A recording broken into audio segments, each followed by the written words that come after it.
Chris is still in the picture. Oh, I'm still very much in the round. Oh, Chris, he's found 3. It's down to a 2-on-2. Chris, can he close this with an ace? Oh my God! Gives him a chance at least, and this CZ kill could be everything. Finally, Zeus, he does something! Looking for a second, he connects it. Oh, and he gets a third as well. Surely he's not going to pull this off. Oh, Caldera, the man, the myth, the beast. Zywoo, no help really, but he's still hitting shots. He's already got 3. And 5. And oh my God, Zywoo! Unbelievable!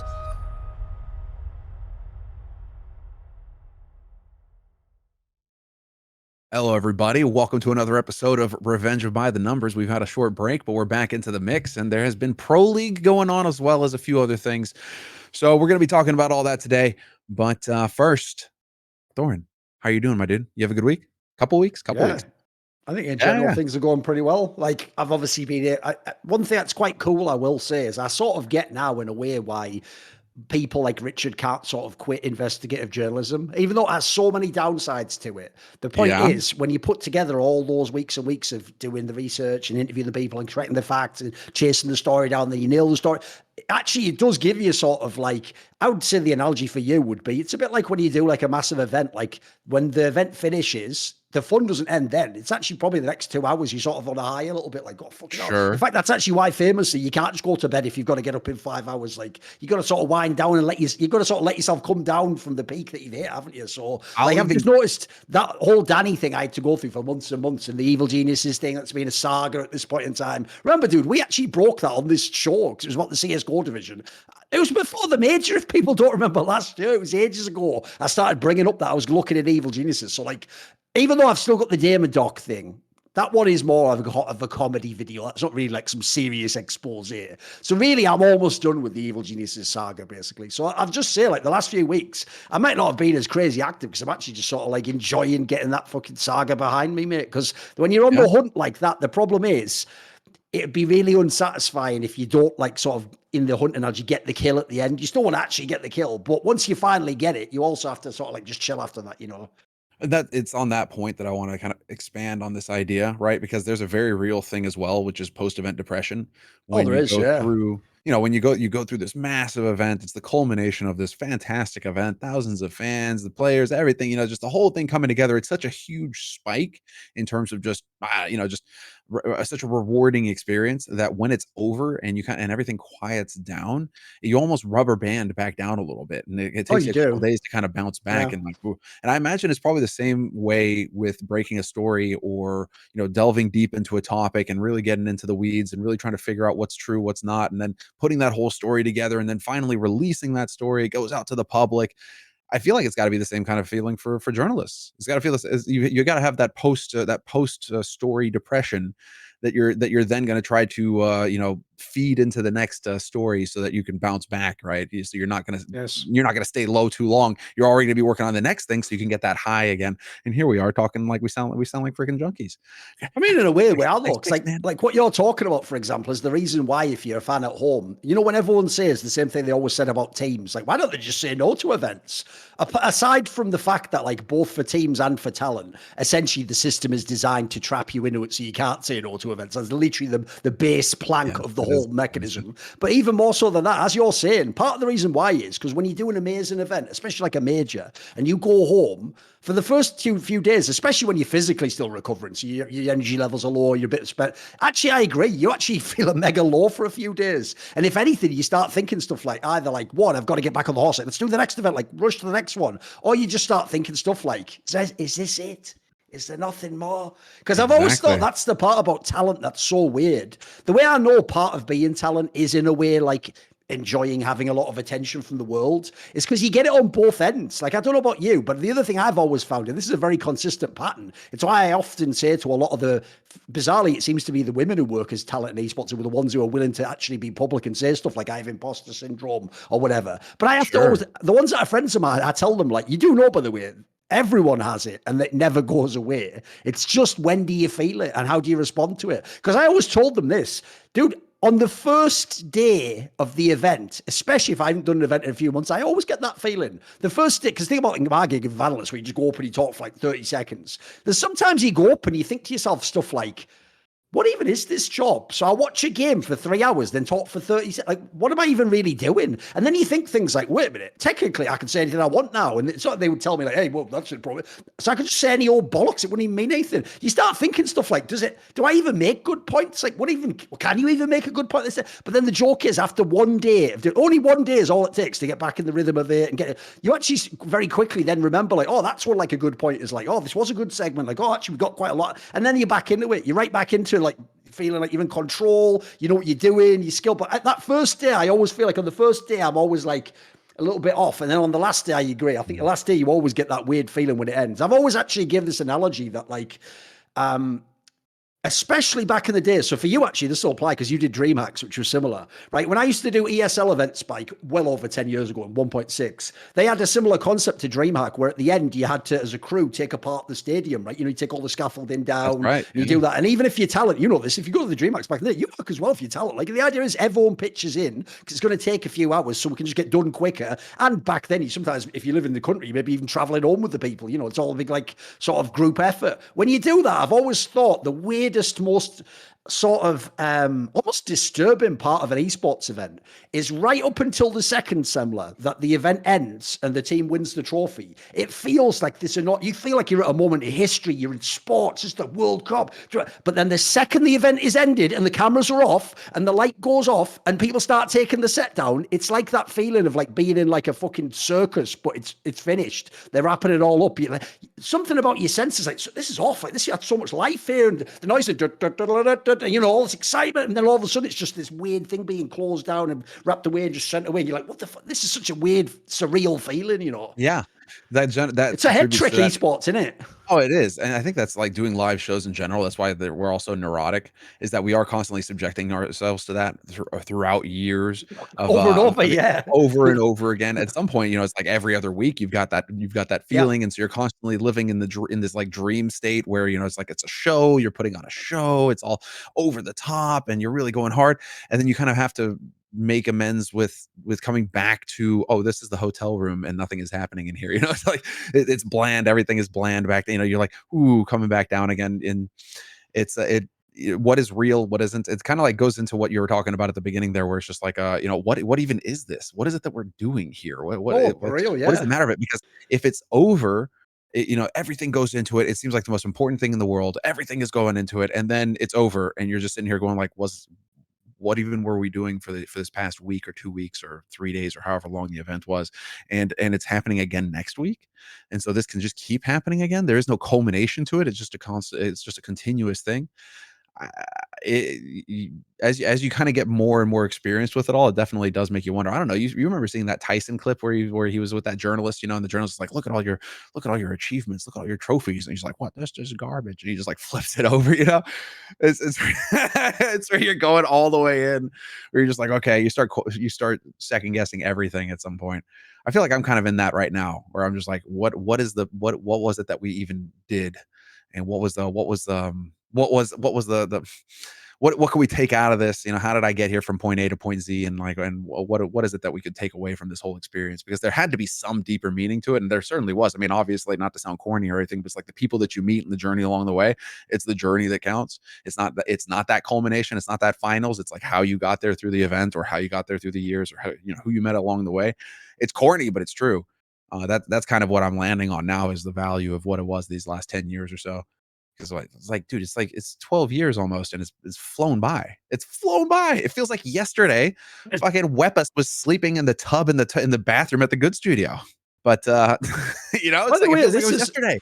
That's also, in my opinion, why, because people have never sort of connected these two dots. You know, there was a very distinct change in the feeling of what events were like when, I mean, you know this era, but fans might not know as well. Up until something like, off the top of my head, I'm going to say, I think maybe up until end of 2017, Twitch still used to not only sponsor the events and give money and pay retainers and stuff, but famously, when you were at an event that was on Twitch, they used to also pay for the whole after party and just comp the whole thing out. And you would get either Twitch it would be like pays. it would either be like a big venue, like a nightclub, or it would be like free drinks, or it would be like a big setup. Now, here's the problem: we all took that for granted at the time because they were doing it at almost every event, so it just felt like this is just esports, isn't it? It's just normal. You do the event, then you go to the after party. At the after party, by the way, it even had to feel like you were like a rock star or something, because at the after party there'd be like a bunch of streamers that are famous that are there. Some of the players obviously go. There wouldn't be fans, so you'd have this cool aspect of sort of like, wow, I am in like elite company. These are the people who make up esports. Oh, but dude, people just put it to like, well, Twitch didn't want to pay any more for that. It's worse than that, because that just actually amplifies the feeling I'm talking about. If you had that after party, at least in your brain, you got to delay that feeling by like half a day, because you were like, right, the event's over, you know, maybe go have a shower,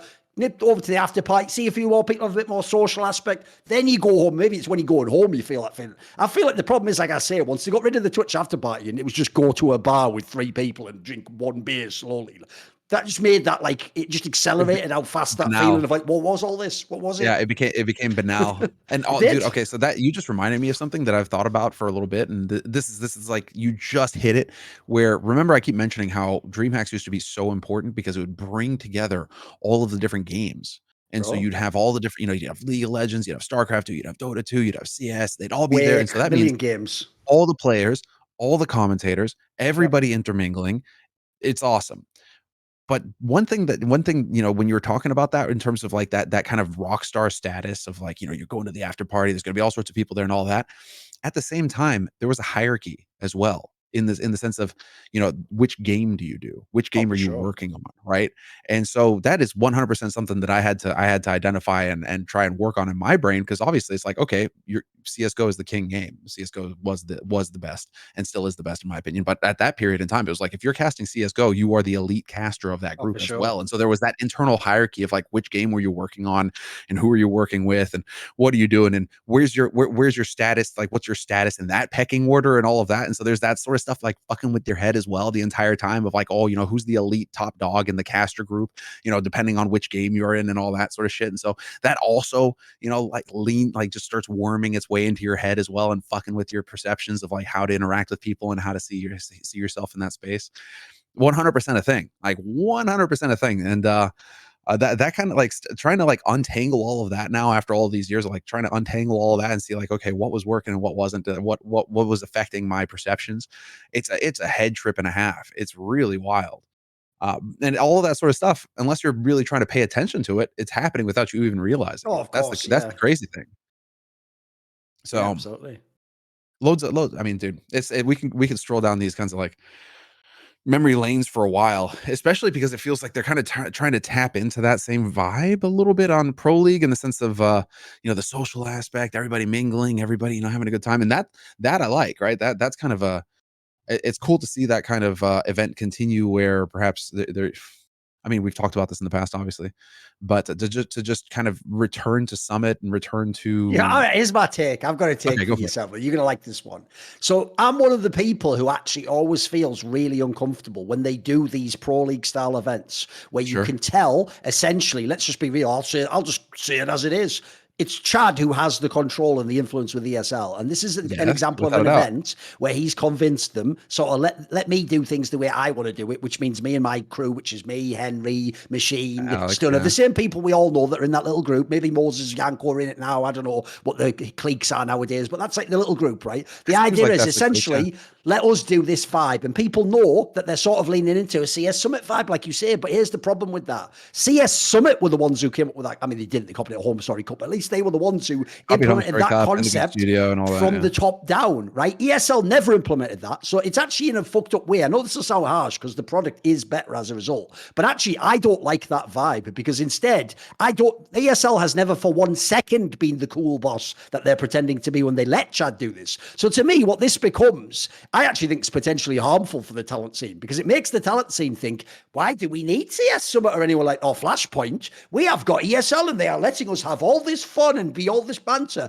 It's like, no, what happened there is you work at Verizon Wireless fucking like broadband and mobile phone shop, and you just happen to have the regional manager who lets you do wacky jumpers on Friday. You still work the same dog shit job for some company that might be like ruthless, cynical, but your guy just on Fridays lets you wear a silly jumper, and you're going, it's such a cool place. Like, not really. Like, if anything, he's only taking it like 1% of the edge off the fact you live a corporate nightmare hellscape, don't you? Like, so that's, you see what I mean by what it's a bit uncomfortable, the vibe, because it's like, I know on camera it does look like you are having a cool vibe and, you know, we're all just having fun, but it's still ESL, mate. You know, behind it, it's all just a bit ruthless margin checking and pencil pushing, and it's not any of that. It's essentially just Chad's luxury of his relationship allows him to do this every now and then. Sure, it's cool for the broadcast, but like I say, I don't buy it, essentially. I don't really buy the vibe. I don't believe it. No, it's all within, when it's in that corporate space, you can't actually, you know, cut back and really, Yeah, you know, really go hard, and you can't do any of that. It's still always going to be measured, always going to be controlled. And well, this was the point that I made last time, right? When we had that picture where it was like, oh, here's the setup and all of that, where they have Nerf guns on the table. And it's like, yes, this is the Nerf gun version of what this used to be with the Good Studio and with Summit, even Home Story Cup to an extent, this is the Nerf gun version of it.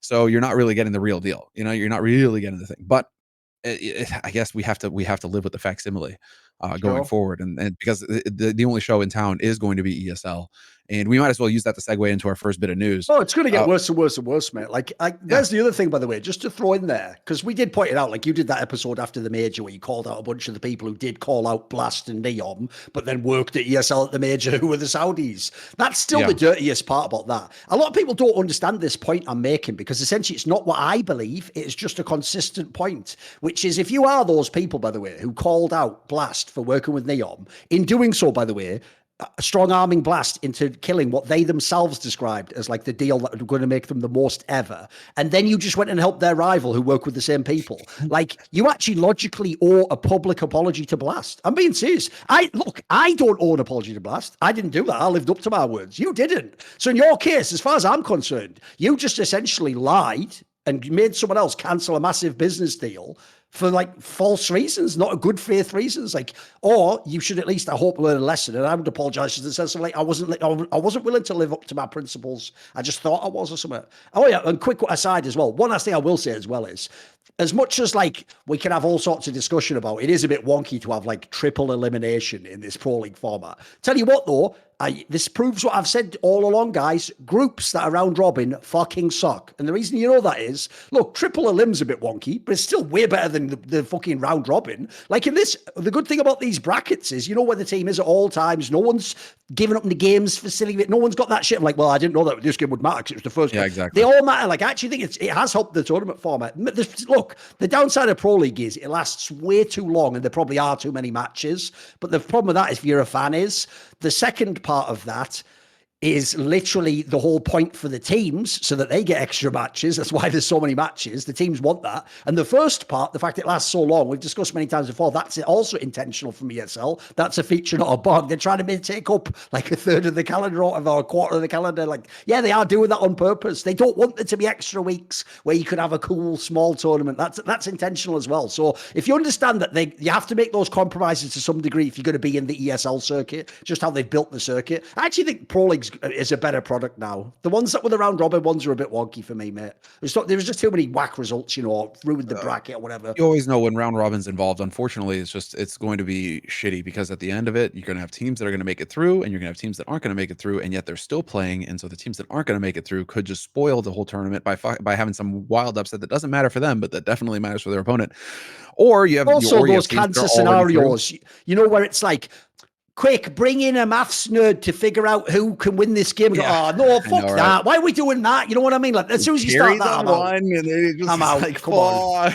I know, when I need a spreadsheet to figure out who's going to go through to the next phase of the tournament, like, no, I don't think so. Yes. But, again, all right, so this is the thing. Like, we're kind of all of these points are kind of leading into one of the major, to me, it's a major piece of news that just broke, in that it is that Summit is closing its doors. And that to me, because that's one of the OG in this new generation of esports, right? The Twitch, we'll call it like the Twitch generation of esports, right? Because obviously there was all the years prior, you know all about that. But in this Twitch generation of esports, I mean, Summit were 100% one of the first to get it going with Dota 2. They were it was a company created by commentators creating content. At first they were figuring it out, and then they came up, and then like you say, there was like other productions like Home Story and Good Studio that did their thing, and then Summit were like, sweet, and they pushed that ball. They took that to the nth degree, essentially, of having commentators, analysts, players all interacting in a set, all interacting on a couch, all interacting all the time, and then coming up with funny content and doing some fun stuff. I mean, Summit events have been super sick in the past, but they are, I guess, we're not going to, well, I mean, they are one of the first companies to really bite the dust in this period that we're going into now, this kind of recession where advertisement money is extremely hard to come by, VC money is extremely hard to come by, and unless you're a whale like ESL, you're going to really struggle to make ends meet going forward. And it looks like Summit have elected to say, instead of hanging their company and their employees out to dry, the reasoning behind it, LD made a long statement, and we'll have that all linked in the description below for you guys. But LD made a long statement saying that rather than hanging everybody out, trying to risk it and trying to push it and hanging out everybody to dry, they decided to close doors and make sure that their employees are taken care of, and that they can land on their feet and have the best chance going forward in the next step. The part that I absolutely, I guess, love in a dark way about this is that our boy Flying DJ immediately reached out to LD and said, well, please go ahead and forward me any references you have, because of course here at ESL we have loads of spots that are free. We're hiring all over the place. And I'm just like, read the room. Well, I know. I'm like, oh. It's just, yeah. You want to know why Summit are closing their doors? It's because you have fucking Pro League that lasts a month and a half, and Summit have no chance to run any content with a tier 1 CS team in it. You motherfuckers, like, you're the reason why Summit are closing, or part of it, at least a big reason why, is because you just completely take up as much of the calendar as possible. And I get it. It's, capitalism, competition, we're all in it, competing and all of that. But right now, just the way that things have gone, ESL have got so much room to work with now to just absolutely control the space and get this vice-like grip on the space, that you're going to have companies that were OG Twitch generation esports like Summit that just aren't going to be able to keep up now, and are going to have to close doors and eventually, I guess, go and work for ESL, right? Probably a lot of them are going to wind up at ESL. So fine, fair enough. They'll still be able to continue working in esports. They're going to wind up in that ESL monolith. But it is still the reality that the way that ESL have played this game have led to, we're just going to continue to see it be ESL as the esports. They're going to just be the source of esports content going forward, I think. Also, I'll just drop this on you, because by the way, we speculated about it before, so I'll just say behind the scenes, I had a very interesting source reach out to me and give me a little leak, and it's actually something that I'm going to pass on to some other journalists I know, so they can run down like the real story. Maybe the rumor I heard, basically, I think the initial premise was they're going to start, I think in Dota 2, is that actually the plan is what we always speculated all along when they were bought by the Savvy Gaming Group, which is the end goal is to have the finals of these big circuits take place in Riyadh or whatever that place is called in Saudi Arabia or whatever it is. That's where it is, right? So that's just the plan from now on. So that's why, in a way, that whole drama about Frankie and would people work with them, the choice is, like Richard's been saying for the last year, the choice is, do you want to work in esports or don't you? That's the new choice, because eventually esports is only going to be these companies if you want to be talent, for example. Now, look, if companies like this company, Last Free Nation, succeed, you can have an independent career outside of it. But the point is, if you want to be the guy who's like Henry G, the Harry, Machine, Yanko, you're going to have to just make the choice to work in Saudi Arabia. There's not going to be any other game in town eventually, especially because, as we've pointed out many times, other people still think this is no big deal. It's almost inevitable at some point that either Blast will themselves be bought by Savvy, or they'll be bought by a rival group, as it's been intimated. They've done similar partnerships. So unfortunately, the real problem in esports is this. There's only two routes currently. You either just work with like the Saudis essentially in the independent games, or you just work for a game dev and then spoil the game dev probably gets bought by China. So one way or another, you go into China or Saudi Arabia if you want to be in the traditional industry jobs. That's why, actually, to bring it all back, that's why actually Summit is a canary in the coal mine. Because from like a TO broadcast standpoint, Summit is the last free nation of TOs. They're the ones who were a bunch of talent and creatives that got together and thought, surely there's somewhere we can like cut out the middleman and get all the scumbags out and we can just do some business and do some cool projects. But as you saw, this just isn't the era for that, I'm afraid. I mean, without revealing any details, put it this way, inadvertently, we picked one of the hardest times to form this company because you see what's happening with all the advertising and all these esports canaries just dying right outside the coal mine, making some of the big people like, maybe I won't go down there, like, so it's a rough time for everyone. So I think that's just a terrible sign in general for the industry. Like, it's a marker that all the things you like about Summit will just disappear from the industry. Creativity, fun things, talent, getting a say in things. Because here's the difference. If we want to contrast what we were talking about with Chad there and then what Summit does, bro, here's all you need to know. Have you never noticed, by the way, that ESL almost never sets a foot wrong with their jokes and goes over the line? Spoiler, that means behind the scenes, it isn't just people winging it. That means people are checking stuff. You're having ideas verified, greenlit, because that's the thing. Even though it looks, if you notice, and they've done a very good job with this, Semmler, because they'll get like Nico in and they'll have him do some joke about maybe I'll be the in-game leader, or they'll have like Carrigan, or they'll have Jim or something. It makes it feel like it's like you're that close to being like a Thorin edgy joke or like a proper community banter thing. But you notice you never really get there. It's always like a simulacrum. Like, even the joke will always be a joke we already know. Like, is it really edgy, fans, in 2022 to have Nico go, what if I was thinking? That joke's about 6 years old.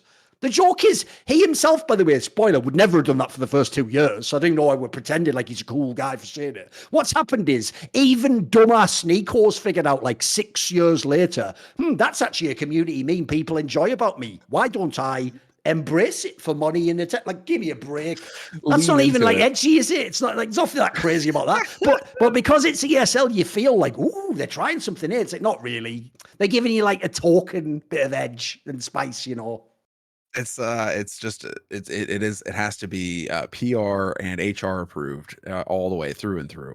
I also just feel like it's weird because here's the other angle I want to weave in. This is the last one I have on Pro League. It goes like this. Go for it. I also just don't buy it, Semmler, as a good faith decision. Here's why.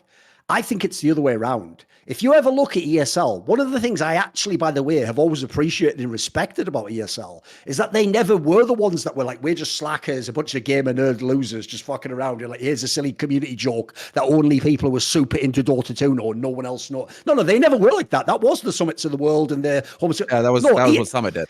ESL's whole aesthetic from years ago, it's partly because they literally founded in Germany. It's like, we're going to be the most professional. We are the most, like, get the suit and tie and look very good, look professional, make like everything like very similar themes. So always looks like, exactly what you get from an ESL product. Like, the floor's very high on it. Like, we're always going to be consistent. And so here's my problem, Semmler. I don't believe they suddenly just like on the train, like, and now they're just turning around. No, here's what happened, Semmler. No. They realized they had all these problems because of the online era coming into these pro leagues, and they're in Malta, and you can't have a big event there. You can't do all the bells and whistles you want. So why even bother? Why not pretend like this is what I was going for all along? What do you mean pro league? Pro league's just kicking back in Malta, baby. This is cool. This is, get me a pina colada. Like, that's not what fucking ESL ever was. So I think they're just like, essentially, I think they're managing perception as opposed to actually doing what their like big goal is. And I think in that scenario, I would even imagine, by the way, that's how Chad convinced him to let him have all this fun with it. It's like, look, we're already here anyway. Everyone's flaming the fact we've got no bloody crowd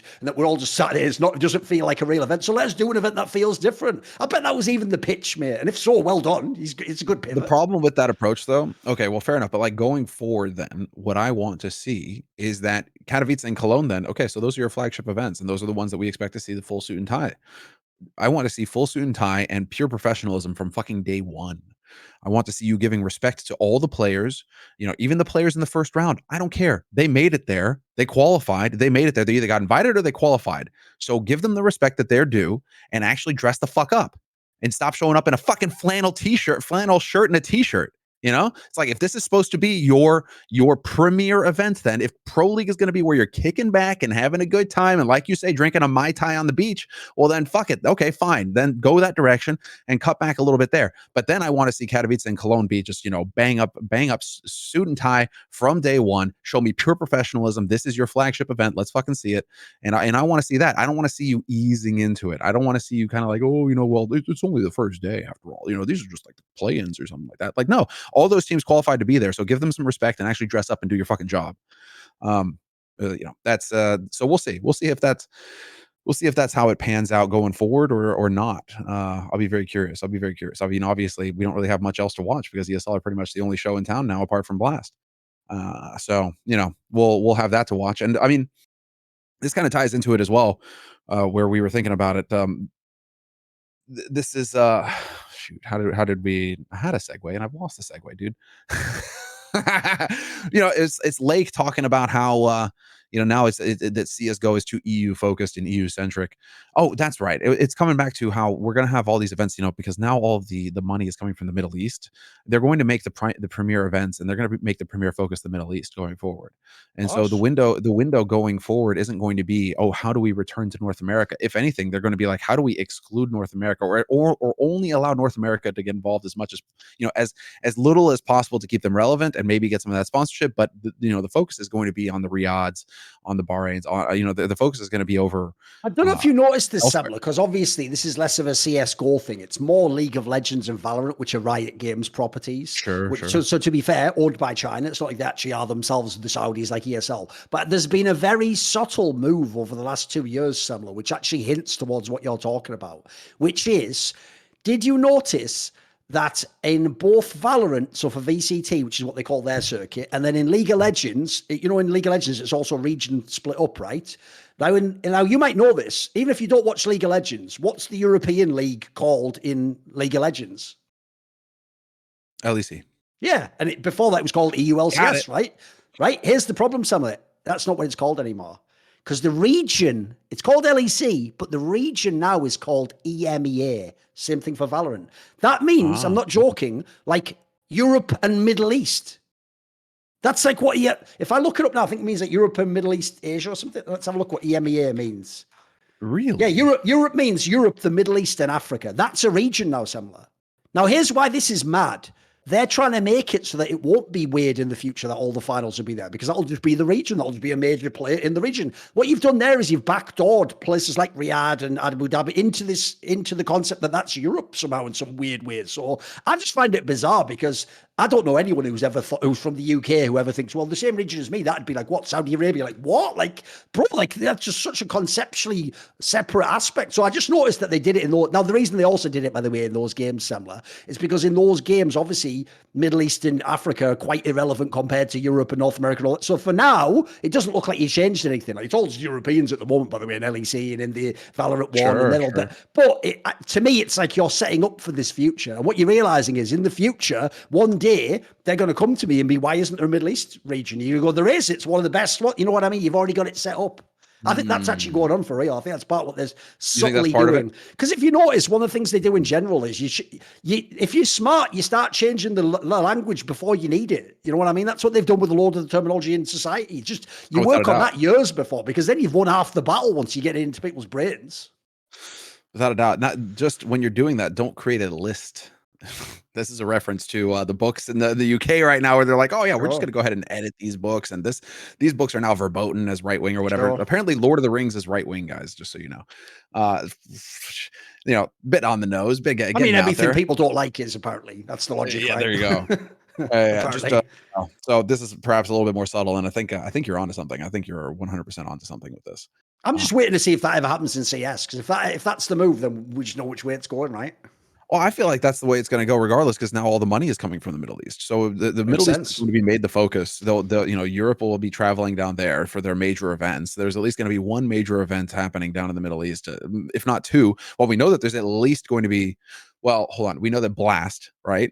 We're going to have at least one in the region. And now I would be amazed if there isn't going to be another one worked into the calendar by ESL soon in the near future. That has to happen.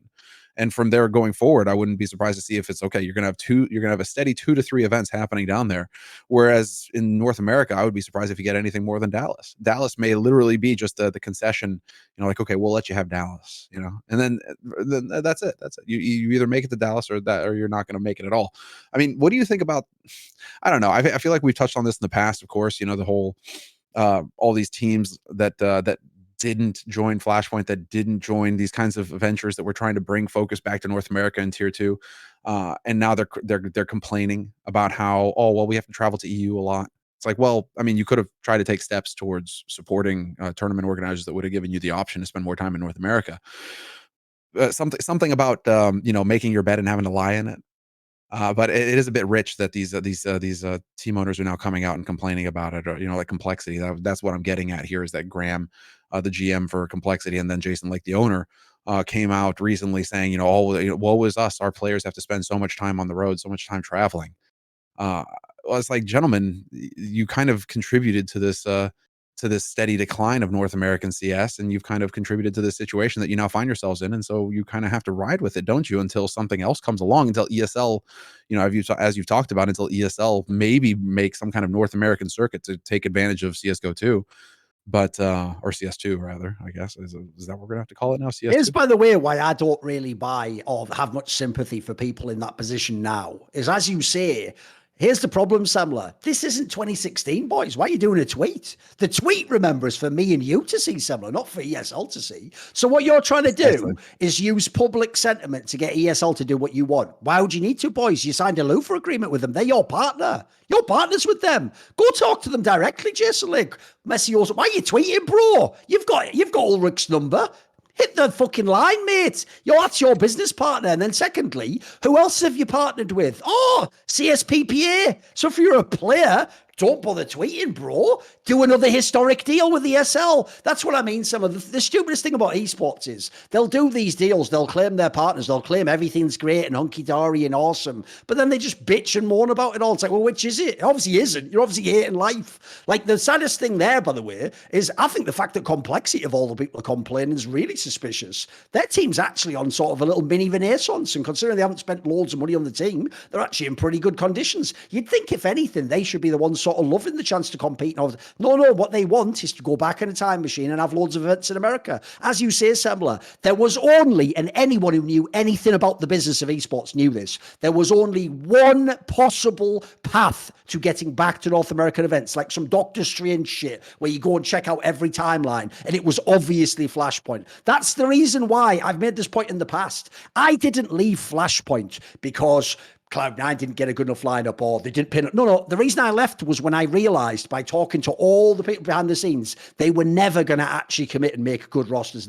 So I was like, so essentially the whole premise of the league doesn't work. Therefore, it has to die. And spoiler, when it died, there is no chance now. Like, as you say, the best case scenario for you in the ESL circuit is maybe they give you one more event. Maybe they do like a New York event, or maybe I would say this. I wouldn't even say that they'll do it out of choice. I would say your best case scenario is if they got some sort of interesting proposal. Like, I'll give you a random one. Say some company in Canada wanted to specifically do an event in Toronto or something, and it has to be like this activation, and maybe they have like some hookup with the stadium for the Raptors or something. If something like that, maybe ESL opportunistically might do it. But I think the idea they're ever going to come back to North America, they aren't. And the reason you know why is, as you pointed out, the last 2 years, the only event is IEM Dallas. This is where ESL are slick if you don't know history.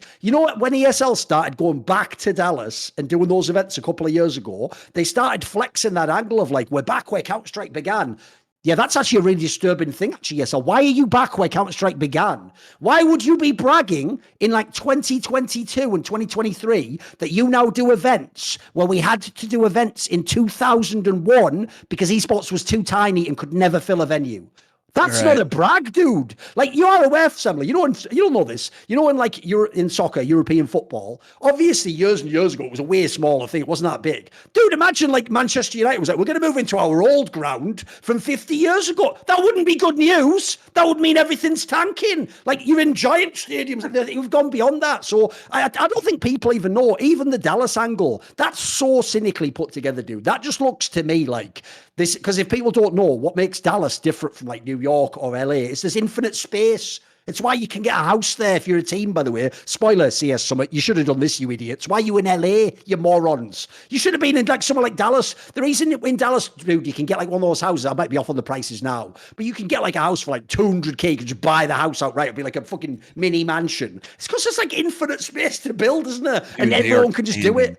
So to me, the whole reason you're back in Dallas is because that's the area where it's just going to be cheap to rent like a big ballroom or something. Like it's going to be easy. So that's not a good sign. And I think NA is just done, mate. Like it's not even the idea of like, I think it's a bit too EU. It is European, you morons. The joke is, do you want to play Counter-Strike? Because here's another thing, Semmler. If you're a talent, do you want to be in esports or not? If you do, you got to work with Saudi Arabia and China. Are you a pro player in CSGO? Do you want to be a pro player in CSGO? If you answered yes, that means you're going to play the majority of your time in Europe. I didn't make that choice, mate. As you point out, Semmler, they played their own role in walking us down this path. Like, we've just gone too many steps down, boys. We can't turn around now.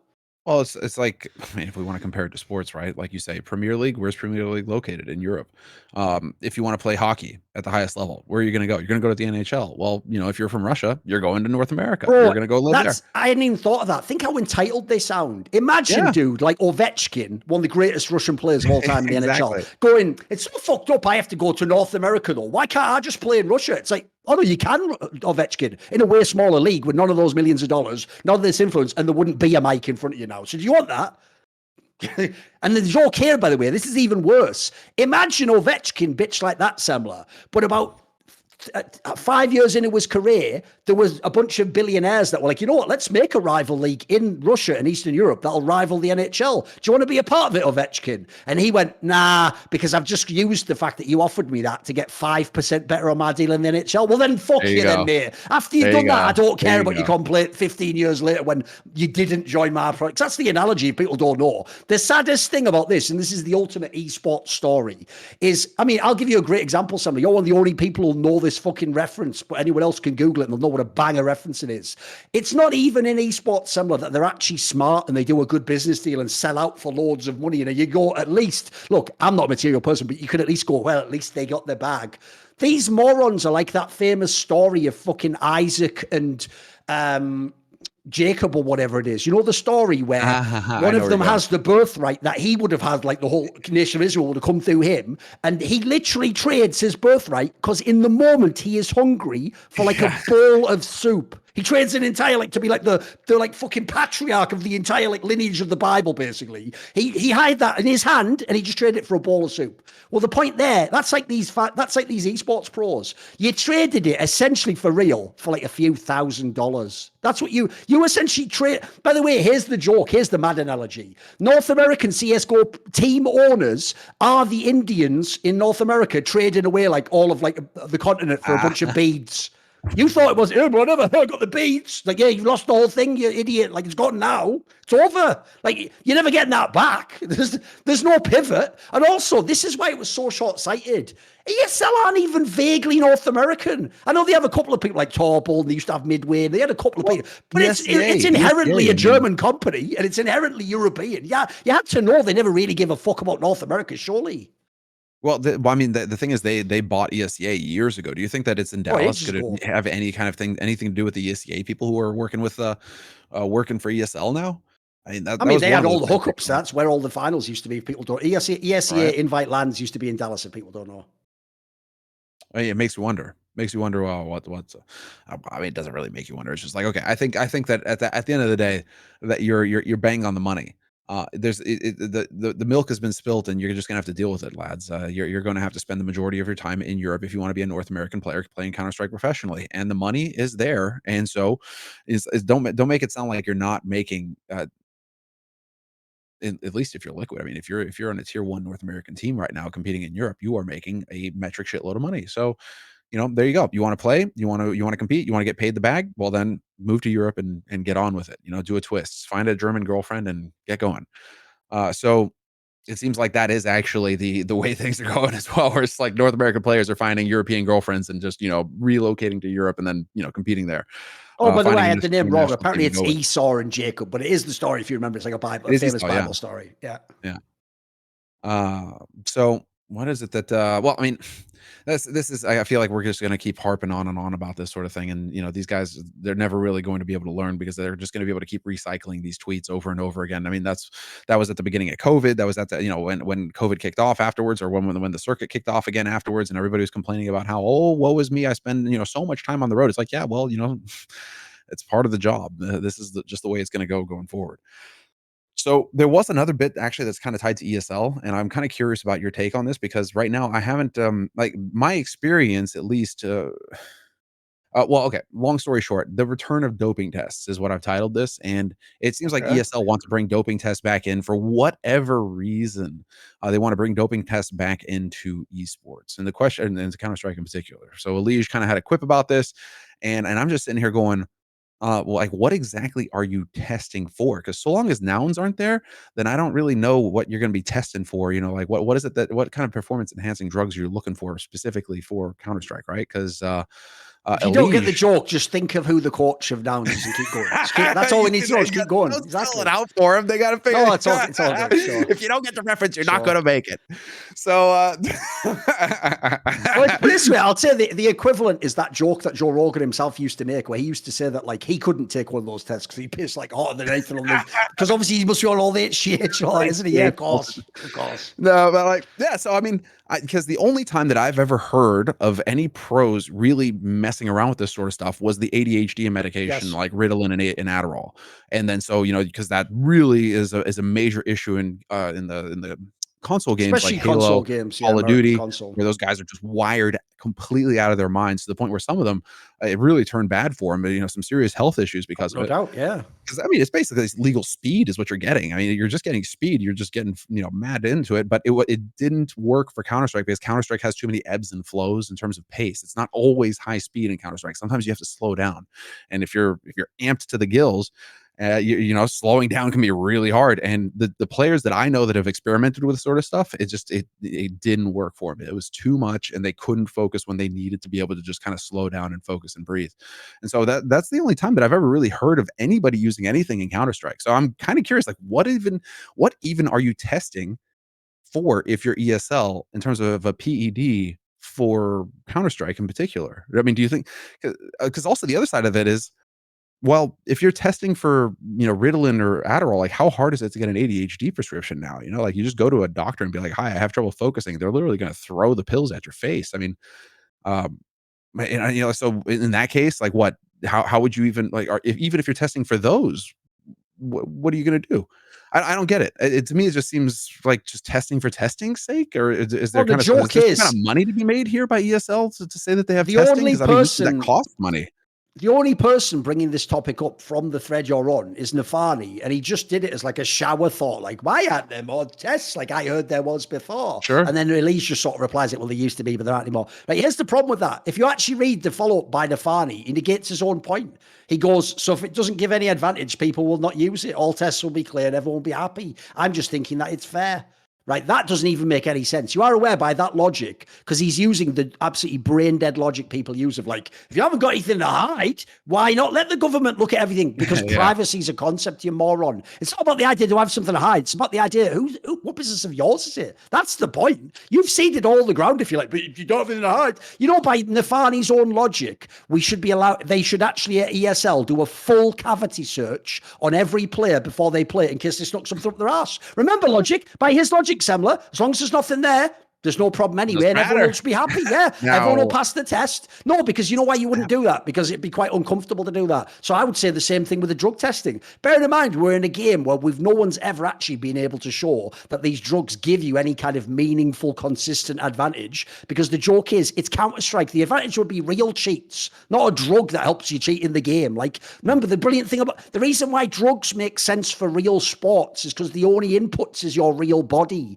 In the game, you can change the environment. It's like the Matrix. You can bend the rules essentially using third-party software and exploits and all sorts of. So to me, I think first of all, it's misdirection. Like you're wasting your time not catching people who might cheat in the game because you're worried someone took a naughty pill and it's like 5% jacked. Like it's not even that big a deal. Like I'd go the other way, Nafani. If it works, then where's the player that you're now mega suspicious is only as good as Simple because he's on the gear? There isn't one. I'd go the other way and go, Nafani, why are you bringing it up? Are you implying you think someone is cheating using drugs and getting ahead? Because if you're not, aren't we just wasting our time, like adding extra shit that doesn't mean anything? Because to me, they only did that all those years ago because of the fucking Semphis story of saying that everyone on Cloud9 at Katowice, a fucking major, used Adderall. Like that was just such a bad look that I think ESL, partly because they also wanted to do, it's a standard ESL approach of we're the first ones to do something, therefore, oh, look how Sure, yeah, We're exactly. like sports. It's just another PR angle. You can get into some magazines and all. It made you look really cool. Like, wow, they're taking it very seriously here and all.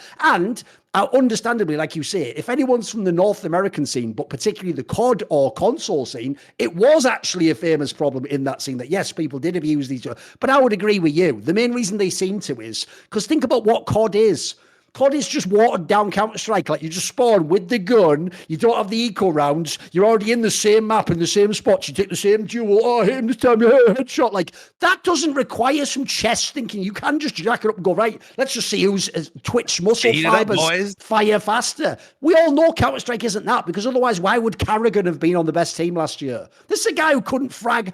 I'm not even joking, guys. There's probably 1,000 pros that can frag better than Carrigan. But there's a reason Carrigan's in your team and not those pros, because Counter-Strike's a thinking man's game. In fact, you could even argue most of the success in Counter-Strike isn't even raw shooting people. It's things like teamwork and how you make a strat work, you know, like that can boost you over teams that have way better players. So to me, I think the whole thing is just, it's either just an abstract convo about is it possible to cheat, or it's just a waste of time. Like, what good comes out of this? Because, I mean, like I said, even Nafani himself is sort of implying, like, we'll all just test clean. Well, then why did we waste our time then? You know what I mean? And why did we waste the money?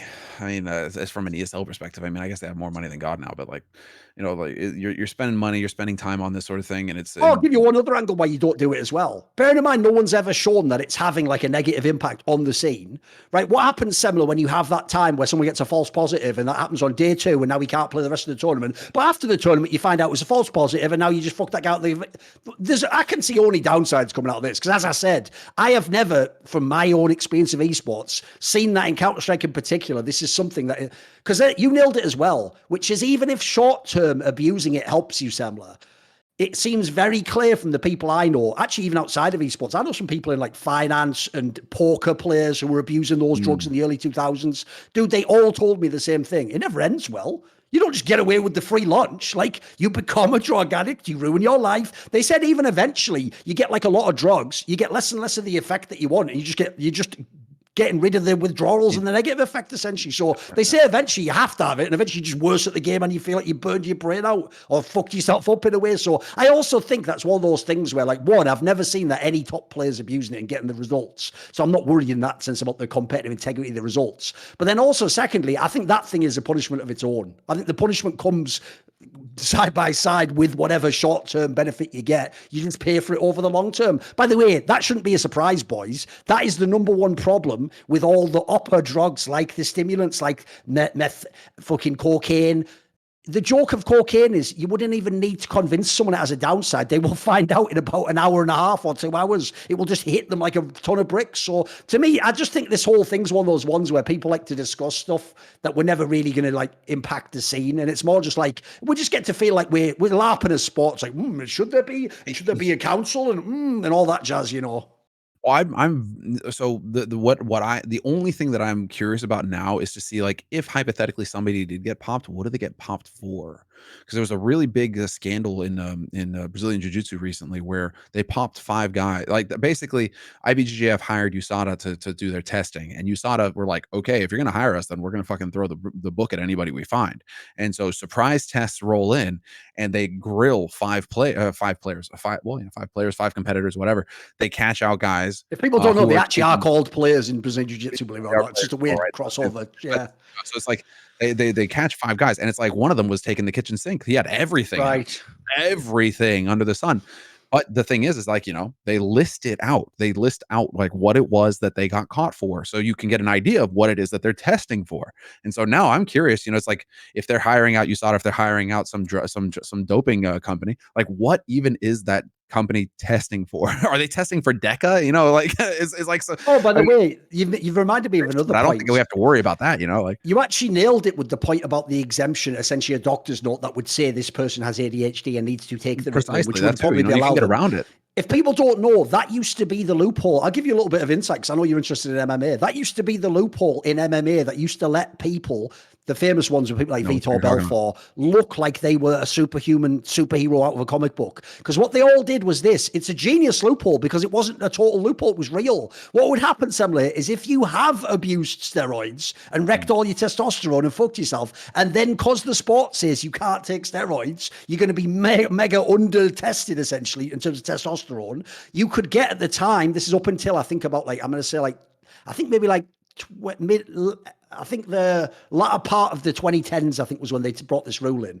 They used to make it so you could get a doctor's exemption to get TRT, which is testosterone replacement therapy. And the logic was, well, obviously, because you'd abused all the natural tests in your body and your body stopped producing it because you're putting this exogenous stuff in or whatever, it just eventually becomes that when you stop doing it, you have fuck all going on. So your doctor will do the test and it will actually show on the test, obviously, this person needs testosterone. So at the time, they used to let you, if you had that note, use the TRT. Well, all it became eventually, Semmler, is everyone had that note, even though, as I say, some of them weren't having it. Like, I can't do anything. It was like they looked like they were a Marvel comic book hero. It was meant to, like, the Vitor Belfort one's the maddest ones, because if you can just go, there's a lot of famous pictures where it's him before the USADA testing and when they got rid of the TRT, and there's ones before. He looks like a strong guy afterwards, but mate, before that, he did look like he was out of a comic book. Like the Hulk. I mean, that's literally the argument. So to bring it back to this, the assumption I have is, like you say, everyone who wants to abuse this would just get the doctor's note, because as you said, they'd find the right doctor, like the old weed cards back in LA back in the day. You find the doctor who wants to give you the card, essentially. It's his business is finding an excuse to give you, like you say. So you just go, oh, you're having trouble focusing. There's a million things you could say, right, that you get the card from, I'm sure. Growing up, I had friends who, because I grew up in Los Angeles, I had friends who spontaneously developed a back pain. It's like, oh, well, man, I really can't, just, and then there you go. That was actually, and if you're curious about this topic, Zach Tellender actually did a banging video on this whole IBJJF USADA scandal, where he broke it down and he went into like the details, because obviously he knows a lot about the anti-doping, because it does weightlifting, and so a lot of doping and weightlifting, and so he's pretty detailed on the topic. So I would recommend going to check out his video on the topic if you're interested in this sort of thing. But that was the exact argument that that one of the guys who got popped, Cyborg, used, in the sense that he's just like, well, he got popped for testosterone, and he was like, well, it's TRT. He's like, well, no hypocrisy here. It's like, well, I'm old, I'm 42, I'm competing against adults often 20 years younger than I am. It's like, I need TRT to be able to continue to train the way that I've been able to train. And Zach makes this point where he's just like, okay, but it's like, there's a difference between TRT, which is supposed to bring you up to baseline, and then super physiological levels of fucking test where you're just all of a sudden it's like 2, 3, 4 times the amount, just to get to turn into a freak beast. Which if you look that good at 42, you got to be doing something. You're definitely getting some help. So that is the point. They're going to take any little advantage that they can and try to expand on it. But that turned into a bit more of an involved conversation. All right, the other one that we had going into it, and Richard has actually dropped a couple of bombs, and we're going to get into his 2 articles now. The first one that I want to get your insight on is just this so Gameinside.ua has continually attacked G2 and now Hooxi. So this is Richard Lewis covering the behavior of this website, the journalistic website, essentially, that has turned into just a click farm. They seem to be able to go to any length in order to create content that will drive traffic to their website and thus generate profit for them. Theoretically, that's the idea. That's you're selling ads and you're getting traffic and you're generating profit. But it's going down, and now it's starting to reach the point where it seems like they are actually falsifying their content, in the sense that falsifying quotes, falsifying information in order to drive this traffic to their website. And all of this is just having a horrendous impact on certain players. And the last one to get knocked by them was Hooxi. And this whole fiasco around whether or not Hooxi actually did these texts, where he was asked to participate in a charity tournament, and allegedly Hooxi responded with some kind of arbitrary $500 appearance fee, to which the guy responded, oh well, so this is for charity and all that. And then Hooxi apparently goes on about how it makes some statements that are just completely out there, to the point where you're just like, really? Okay. Like, where does this come from? Of course, Hooxi comes out and denies it, but, and it doesn't seem like there's any evidence to back it up past that point. And so this is just one of those examples of how you know, in this online era, it feels like anything goes at this point to drive traffic. Like you really can just go and swing for the fences. And so long as you're in a particular field, a particular ideology, then you're good to go. So I'm curious to get your thoughts on this whole thing, because I think that you actually had a couple of points that you wanted to make. To me, the worst element about this isn't even just the shoddy journalism, almost anti-journalism. The idea, by the way, if you don't understand, guys, that a news website has one of their own people get a story and that's it. That just means it's true. There's no corroboration there, and there's direct conflict of interest. Because guess what? Your employees, as you pointed out, Semmler, are financially incentivized to create contents and clicks and hits for your site. So the idea that that was like a legit story is terrible enough. But it's the nature and the sentiment of the story that is so disturbing to me. Because what they did in this scenario, I'll just hit the top rope with this one. They took someone who had a very serious family bereavement publicly only a few months ago at the end of last year, and it was probably still mourning the loss of a very close family member, and they framed him an entirely 100% fabrication that he supports Russia in a war, and this is 2 Ukrainian people. That is so insane if you know what the consequences for Hooxi could be. 1, he already received loads of abuse on Twitter. You can't take that back. There's no, I'm sorry doesn't take that back and mean he doesn't have a psychological trauma from that. Then there's the angle that, like, first of all, there are obviously a whole bunch of people, by the way, who are from Ukraine who aren't in Ukraine right now, people of the diaspora who've spread around the world. There've obviously been loads of immigrants from years before anyway, when we had the European Union stuff. So it's not like no one could ever get to Hooxi. If you present him as someone who openly discredits the notion of the Ukrainian side of the war and supports Russia, you actually, for real, have potentially put his livelihood in danger and his life in danger. His livelihood, because if it was ever proven true, you'd have to be fired in esports. And then his livelihood, his life, because people might just kill you over that. If someone wanted to make a political point, that would be the sort of target they would go for, because it's not a very dangerous target for them, but they can score points. Like, it's a famous person on the internet from a different country. That would be the way you'd strike back at them. All I'll say is think of some of those stories in the past about certain religions and comics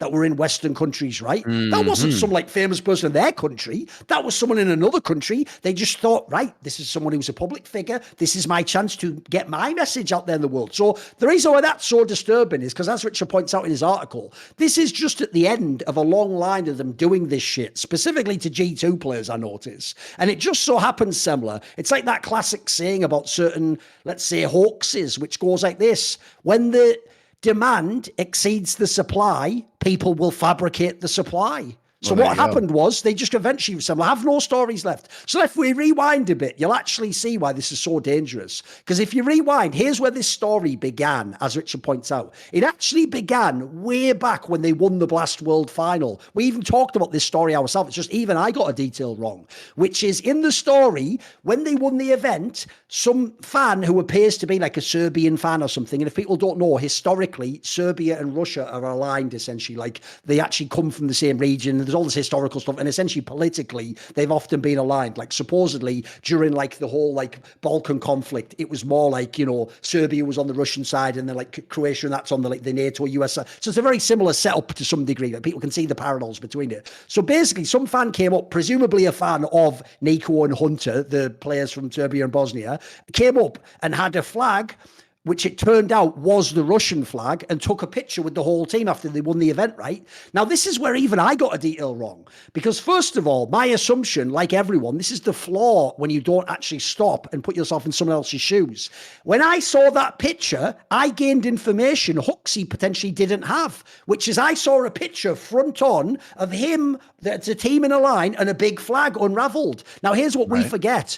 He doesn't have a screen like that. He's on the other side of that. He's standing here and he can't see the whole image. In our brains, we think he can because we can see it all. That's a difference in perspective. Now, technically, right, at the end of this thing, would that guy have gone, oh, hey, Hooxi, look at the whole limit? No, you go, thanks for the picture, see ya. So Hooxi's story, which it turns out adds even more context, I didn't know about this, was he said he just saw someone come up, a fan, at the end of the event and say, can I take a picture with the team? And he said, I saw the fan had the flag sort of like curled up, and I saw there was an eagle on it, but by the way, Hooxi's Danish. If you don't know, the flag of Serbia and the flag of Russia actually very easily could be confused. Go look it up now if you're on Google, and you'll see they're quite similar, especially if you're from a country like Denmark, you don't know the difference. Maybe you don't know exactly. So if you're Hooxi, it's actually entirely plausible. One, you didn't see the flag properly. Two, you thought, well, I've got Hunter in my team. I assume this guy's Serbian and that's a Serbian flag. So you're not even thinking about the Russia angle at that point. So actually, that story's not even as bad as it seemed to me at the time. Because at the time, I also thought the same thing. Similar. I thought, wait a minute,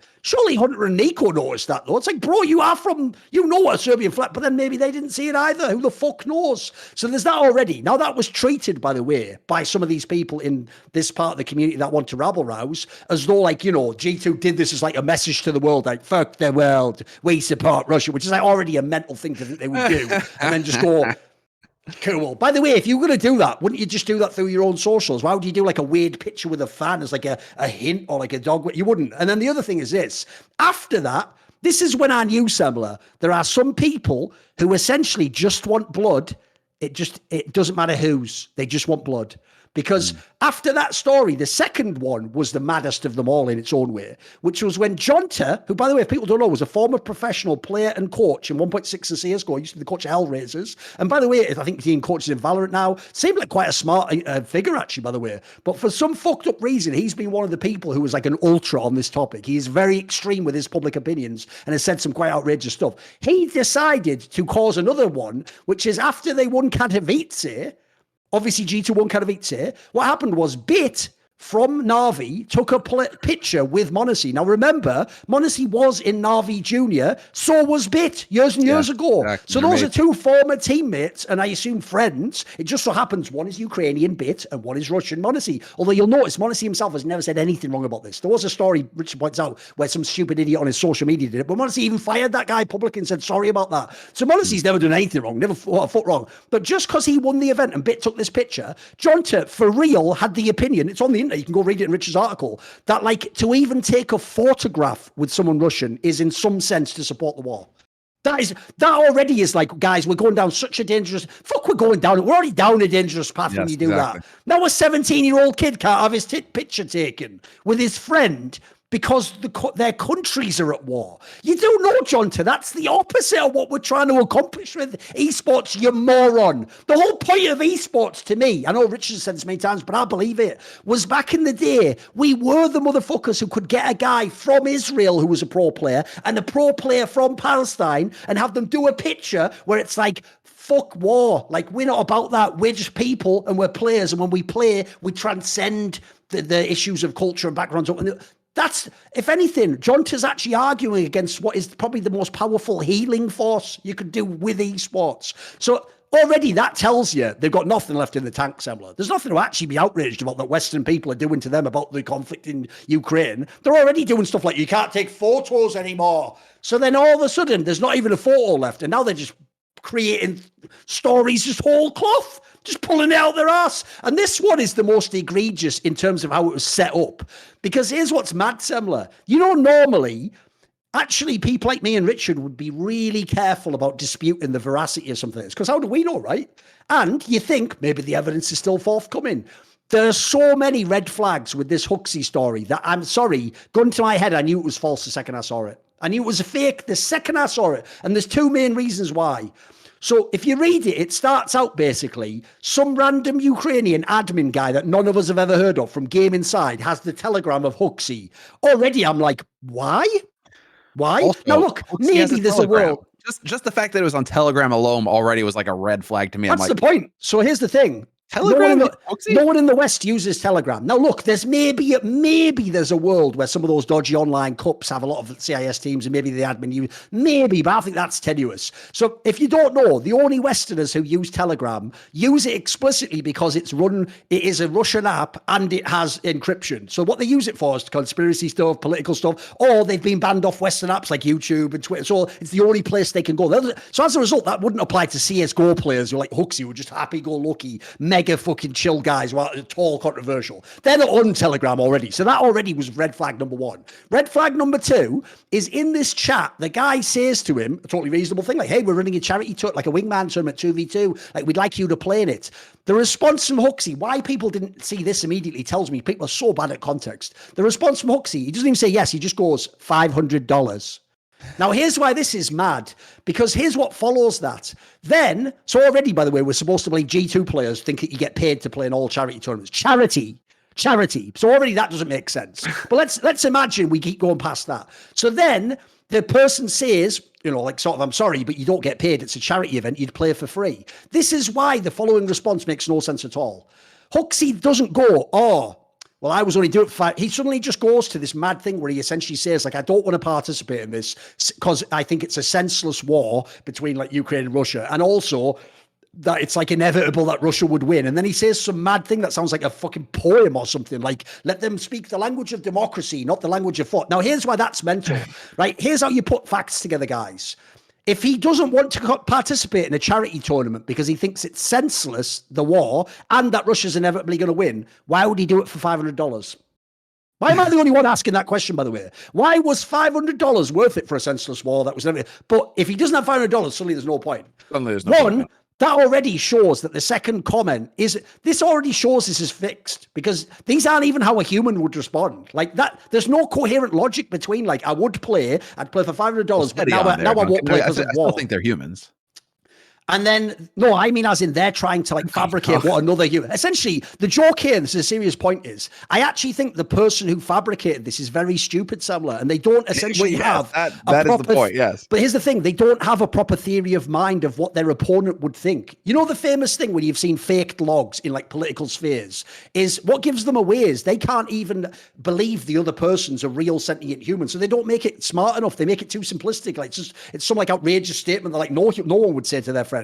So not only did it look totally implausible what Hooxi wrote, but like I say, why would he do it for $500? But then suddenly it's the war that's the reason not to. Then ask yourself this: didn't they absolutely give it away by making the number $500? To me, it's not a smoking gun because smoking gun's evidence, but circumstantially, the $500 kills the whole story for me, Semmler. Here's why: Hooxi's Danish. If you don't know, in Denmark, as far as I know, it's one of those countries, a bit like the States in some degree, where they don't let you escape the tax system. You could go live wherever you want, mate. You still better pay that Danish tax system, the outrageous amounts they charge, something like 50%. So if you're Danish, by the way, $500 to you is like $220 or something, or $250. So essentially, it's not even $500. And then, are you ready? This penny, if it drops into the brain of whichever Ukrainian person made this up, might blow your mind. $500 is a lot to you because you're in Ukraine. It's nothing to Hooxi. Like the equivalent amount, you moron, should have been like $2,000. By saying 500, you've absolutely shown that this is clearly someone from the Eastern Europe who wrote this fucking message. Yeah, because to you, 500 would be appealing and would be worth doing it for. It doesn't make any sense. You know this, dude. The joke is, like, people like Nico, they're on like that Bill Gates shit where it's like they wouldn't even like lean over to pick up $500. You know what I mean? Like they're like, I'm too busy. I'm on my way. Exactly. They don't. It's almost like that though. They don't give a fuck, do they? Like, so that already was mad. And then finally, the thing where it says that line, let them speak, let them learn the language of democracy, not the language of force. One, Hooxi doesn't speak that way because no human speaks that way. But I'll tell you what type of person could be seen speaking that way. That is exactly, Semmler, if you were on a pro-Russian Telegram account, the kind of rhetoric they would use there. And it might even be from a famous quote, because that quote to me, one, for real, if you know, I know a lot of people from Eastern Europe, that sounds translated from Russian. I'm being serious when I say that. Like, that, if you don't know, one of the things that makes Russian and Chinese, just bizarrely, these two languages, no connection to the politics. One of the things that makes those languages very fascinating is if you ever translate them into English, they sound very poetic. You know what I mean? Like everything Chinese, the name just sounds like nothing in Chinese, but then when you translate it, it'll be like, you know, the city of wind and ghosts. You're like, holy shit, that's like mad evocative. So the same thing, the way that this is phrased, like, let them learn the language of democracy, that sounds like you've just translated into English, bro. Like no Dane speaking second language English is using that word. No one is. No one's speaking like that. So to me, the entire thing falls apart. So the whole thing's egregious. The idea you're just framing a guy and potentially fucking his whole life up and getting thousands of people to probably send him hate messages. But then for what at the end of it? Some whack, like, this is so rickety, this like put together framing. It doesn't even stand up on its own legs. It's why no one needed to like prove that the guy was a liar. It just seems so untenable that this was real. And yet here's the problem, guys. And this is the final point I want to make. Do you want to know if there were many people who were questioning this from the Ukrainian side? There were almost fucking none.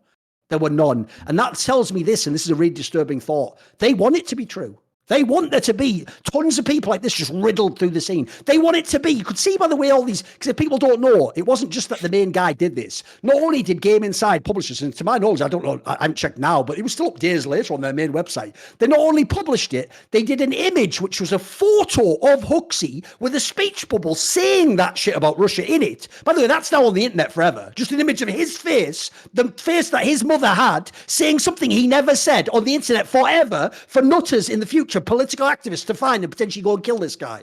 I can't abide by that. And then, why did everyone find out about it? Because I don't know this Virium guy from...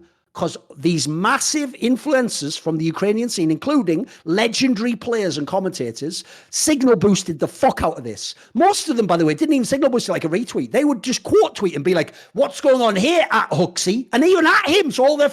Mate, this whole thing was so beyond the pale. And once it's been shown that it's obviously fucking nonsense, and by the way, even the main people are just standing behind it less and less and less and making excuses. When they apologise, Semmler, it's the most weak-willed apologies of all time. They don't even... Magically, the apology never tags the him. Apology compared to the actual accusation. Exactly. And like I say, the apology doesn't unwind this. You can't put the genie back in the bottle. Exactly. You've framed the guy already. No, that's what the truth Whole gets thing's around the wild, world innit? twice before. No, the lie gets around the world twice before the truth even puts its pants on. I mean, Yes. that's and then also this is always the way that this sort of thing works. And this is a page straight out of mainstream media journalism now, which is publish something. Oh, it was wrong. Doesn't matter. We got our hits, and we'll go ahead and make a correction on the same page so that 5% of the people see the correction. Like, nobody's going to see the correction. They're going to see the first story, run with the first story, and then, sure, okay, you can cover yourself a week later by saying, oh, but we made a correction. But did you push the correction as hard as you pushed the original lie? No. Dude, I guarantee that's you, how in this 2 keeps years going. from now, if you could go into like a Russian or Ukrainian language forum and say, you remember when Hooxi said all that stuff? There'll be a bunch of people like, yeah, I do actually. They won't, like you said, they'll never have seen the correction. In their brain now, forevermore, Hooxi's just the guy who supports Russia or some fucked up shit like that, Man, there's so much you can take away from this that's really frustrating. It's just watching how the times change, because it feels like growing up, you were encouraged to question, you were encouraged to speculate, and you were encouraged to be kind of inquisitive and maybe say like, okay, so let me hear both sides of the story. How much information do we have? Like, what's the context? All this sort of stuff, right? And so just on this topic in particular, and the broader scope, right? I'm having a conversation with somebody yesterday that I know. And so we're talking about this topic, and I'm just like, well, what do you think about this sort of situation right there? And the guy kind of like looks at me. He looks at me like slant eye, like, well, that sounds like you're supporting Putin. And I'm just like, what? Like, can we not question anything anymore? Can I not have like an inquiry, any kind of one thing you're nailing, dude. No. As soon as you question anything now, what the potato is programmed to think is, he is not following the, it's like the alarm bells start going off. Like, he's not following the approved narrative. This guy must obviously be in Xbox that I've been told to. And that you can watch how the potatoes are now being impacted by it becomes so clear to see just everybody's potato now. Let me reframe it like this. Them as a sack of potato now. Sack of potato. I would say it's even more extreme, dude. I would say the best way I would frame it like this is, if you don't 100% believe everything we put out about Russia being bad, even the stuff that ends up being fabricated, you are 100% on Russia's side. So essentially, if you're 99% on their side, you are then pushed to, you are just pro-Russian. And by the way, like, this isn't a topic you notice about the war, about the conflict, about what the sides are. We're pointing out the way that certain people are perceiving it. So basically, these people are taking it that everyone is their enemy except everyone who is totally extreme and on their extreme. You have to be 100% aligned with them, otherwise you're their enemy, basically. Well, the reason why this is all wild to behold is this is this exact same playbook that was run with the COVID and everything, and the lockdowns. Oh, of course, yeah. Everything that was done during this whole 2-year period, 3-year period of COVID, you're seeing it all again. Because if you ever at any point questioned any of those things, oh, so what, you're anti-lockdown? Oh, so you're anti-vax? Oh, so you're anti-mask? Oh, yeah, it's not, you're not allowed to ask a question of anything anymore, or to seek more context, or seek like, hey, maybe we should have a discussion on this topic. No. If there's any discussion at all now, you're immediately anti the thing that you're discussing. And you can clearly see how that is becoming the future of how media is programming people, is to behave in this fashion. And you're no longer allowed to have any kinds of questions. You just have to accept the mainstream media. And if not, then you are immediately the opposite. And there's no room for discussion. There's no room for any kind of inquiry. The other point that I wanted to just touch on real quick, I think you really banged on there with Monty Monacy. And I'm at Monty's house. So that's why Monty. But Monacy and Bit is that this is one of those things, I guess, again, where it's like you feel old now in esports, where you're bang on the money. When we first started this, this was very much a meritocracy. It didn't really matter what skin color, sex, race, religion, none of that mattered. The only thing that mattered was whether you could click heads in the server or not. Are you good at the game? Can you compete? Can you play well? Great. Awesome. That's all I care about. All the other stuff is just secondary, and it doesn't really matter at the end of the day. So the fact that we're trying to make that a thing now, that relentlessly trying to make that a thing now for the past few years, how that's just slowly, with the money, crept into the scene, and it is now just everywhere. It's so frustrating to watch. It's so frustrating how we're just being divided up again, when it seemed like there was really a force for unity, particularly in the space of esports, right? Because we were all just players. We were all just competitors, players, casters, part of the scene. That's all that mattered. It didn't matter. All the other stuff didn't really matter at all. But you can see now how it's all just kind of fracturing up again. And I'm very curious to see how all this pans out in the future. Where we go in the next, it's like, dude, if we're here now after 5 years, where are we going to be next in the next 5 years? It's going to be interesting. All right, there's the other article that we should talk about before we start answering questions. I think the thing is, I think that you're going to probably do deep dives into Pro League with Snake and Banter or some of the other content that we have here on the network. So I think we can skip talking about Pro League on this show in particular. So if you are interested in more hard, focused Pro League content, be sure to check out the other CS content that we have on the network here, guys. Snake and Banter, top shelf stuff. Go and check it out. And also, thank you to everybody who's been supporting us. I have to give a quick shout out. A perfect way to support us is by going to Discord. You'll find the links everywhere. If you get into our Discord, you can subscribe to us on the Discord. We get the best revenue split with Discord, which is why we're using that. And also, what we're going to be doing after this last topic is answering questions from supporters who are subscribed on Discord. They then get to ask questions. If you have any questions, you can, it's like a super chat. You can subscribe to us on Discord, and then you get to ask a question a week, and we'll go ahead and answer some of those questions tonight. So last topic, and I guess we can kind of like get in on this one, is that according to Richard, at least, he has released an article that says that CS2, Counter-Strike, Source 2 is a reality, and that it's much closer than we think. It's not some far off distance. It's something in the far off distance. It seems like this is right around the corner, that we will be getting a beta soon, a beta client of the new version of the game. To me, because I keep making this, like I've been making this argument for years now, is that they will do nothing that risks killing the golden egg that is printing them billions of dollars, which is the skin market. And so to me, this just speaks like, okay, they made a priority of figuring out how to port this game over safely, and that they have finally found a solution to port the game over safely onto a new engine without having any negative impact on the skin market. That's pretty much it. Like everything else kind of comes along with that. But some of the things that were brought up, if you just look at what they did with Dota 2, essentially like the same thing happened there. So it's just implied like Valve has a track record of sort of caring about your inventory, right? Yes, that's exactly it. That's detailed. Again, all the links to the articles and everything we talk about are down below in the description. If you want to look and read the article yourself, I recommend it. Go and support Richard. He started a Substack, and at least sign up to receive notifications when he writes something. And if you want to support him, you can support him there directly. But in his article, that is one of the points that Richard mentions, and that Valve have a track record now where they will release a game in parallel, which is how they did it with Dota 2, where you had the main client and then you had the parallel client, and then they eventually just phased it over to the new client of Dota. And I think that's exactly how it's going to go here, where they will probably release a beta client for you to be able to test CS:GO 2 out, or CS2 out. You're going to be able to test it out there, and then eventually they will phase it over and make that the main client. Now, how that has an impact on us, this will be very curious to see, because there's some of the things as well. They not only are they going there, they are apparently making changes that I didn't think were possible, and that I've heard Valve developers make arguments to me personally in the past about why they wouldn't do these things. And so one thing was 128 tick servers apparently probably are going the to most become famous a thing. thing they've ever asked for in CS:GO from fans from the entire time. Almost 10 years, people have just been asking about that one thing, haven't they? Yeah. But again, the discussions that I've had in the past have always revolved around how it's a very niche thing. The people who even know what 128 tick is, because we live in our little echo chambers of Reddit and whatnot, we think that everybody, like all the player base knows what 128 tick is.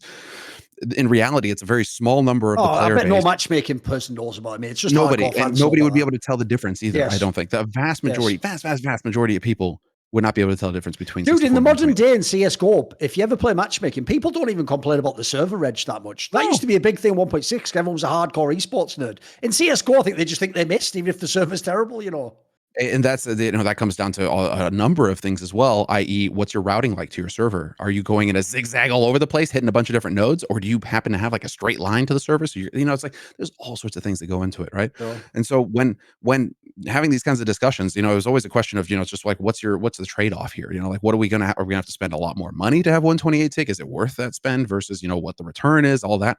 And so it looks like Valve are finally kind of succumbing to this kind of pressure, and I guess maybe Riot with Valorant have this kind of pressure on them, right? Because Riot are using 128 tick for Valorant. So maybe they feel like, okay, well, I guess if Riot are using it, we have to do it. Seems like a weird thing to do from Valve, but reportedly we're going to have 128 tick. Personally, I think that the vast majority of the player base don't even know what 128 tick is and wouldn't be able to tell you the difference anyways. And so the reason for spending more money to me just seems like a dick measuring contest between Riot and Valve. Like Valve are finally just fed up of being compared to Riot, and so they're going to do it anyways. But it seems like a silly thing to me. And oh well, PR points, I guess, for Valve. The other one though that I found that this was also really interesting is that apparently they're going to make third party matchmaking services redundant. Apparently they're going to take a lot of what was in FACEIT and ESEA and just put that straight into the client. So you're going to have 128 tick, and you're going to have all the support that you get out of FACEIT and ESEA, but you're going to have that in the client itself. This is Valve just essentially saying, go fuck yourselves to these third-party clients, and like you guys can exist, and that's fine. We're not going to explicitly stop you from existing, but you're going to have to get creative to find a way to make it worthwhile for somebody to spend money on FACEIT Premium when they can get the exact same kind of service right here in the game. So that also to me is a big one from Valve, because Valve have always said like, hey, listen, if you want 128, just go to FACEIT, whatever. You got third parties that offer that service to you. Now Valve are just going to pull the rug out completely under from FACEIT and just say, okay, we're going to offer that ourselves. Now this is mad, the timing that FACEIT had with this buyout, dude. Like FACEIT could not have got bought by ESL at a better time and for a better price, because if they'd have waited another 6 months to a year, that no way they're getting that amount of money. And obviously if CS2 comes out and it's offering all the same stuff as their platform, they probably see a huge drop in subscriber numbers to their platform, and all of a sudden you're not getting bought for the same amount of money. So that was one takeaway for me personally, was just like, holy shit, FACEIT just won the lottery, right? When the stars aligned for them to get bought when they did, because there's no way they're getting that kind of money today with everything that's happening. So huge win for FACEIT. We'll see if it's a huge win for the CS community. What do you have any takeaway from this potential next version of the game that's coming out? I think this entire affair, and if people don't know, at the time of recording, people have now, for something mental, like over a week, every day acted like it's Christmas Eve, and they wake up in the morning, there's no Santa Claus, no presents, and they think it's Christmas Eve again. Like you people are actually marks. You are fucking marks. Like, this is so embarrassing the way you're all behaving online. Like, you're actually pathetic. Like, spoiler, when CSGO 2 or CS Source 2 or Source 2 comes out, you won't be able to miss it, you moron. It'll be across the entire internet, including all of Reddit. But instead, the Reddit subreddit has to be like 30 fucking shit hints that CS2 is definitely coming. Like, just grow up, because there's the problem I have with this is, to me, this is a massive nothing burger, or it is going to ruin everything. So here's the problem. I'll even say, I'll go in reverse order, Semmler. I actually am going to disagree with you. I don't think this will actually destroy the business of FACEIT and ESEA at all. Here's why. Because I actually don't think the best thing about those services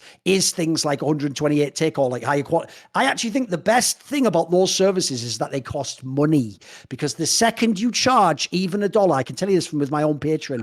If people don't know, here's a gem for you. I'm the one who had the idea for ESEA to do Gather server as a premium service. I literally am the one. I used to have 20% directly of their revenue of their company go to me every month. That's a little detail people don't know in CSGO, because I keep a few secrets close to my chest. So basically, I know all about like why that server succeeded. Part of what makes it succeed, Semmler, is that the second you put a financial barrier on entering the server and playing, you get rid of 99% of antisocial people.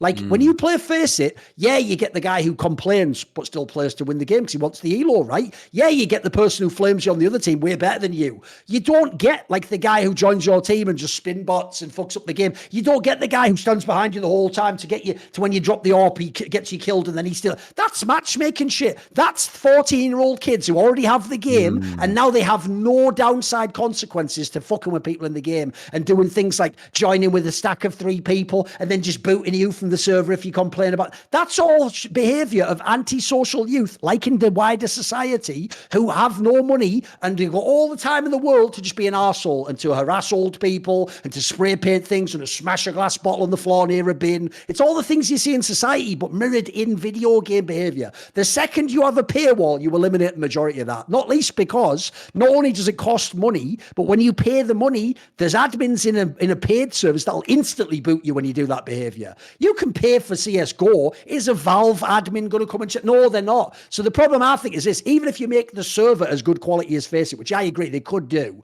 look, for the casuals, yeah, they're just going to play that. I think they were already playing matchmaking anyway. I think the person who wants the experience of Face It, like grind elo, play with like-minded people who are also like semi-serious competitive, you want like certain aspects to be like a real paid service. Like, I'm not going to have any trash around here annoying me.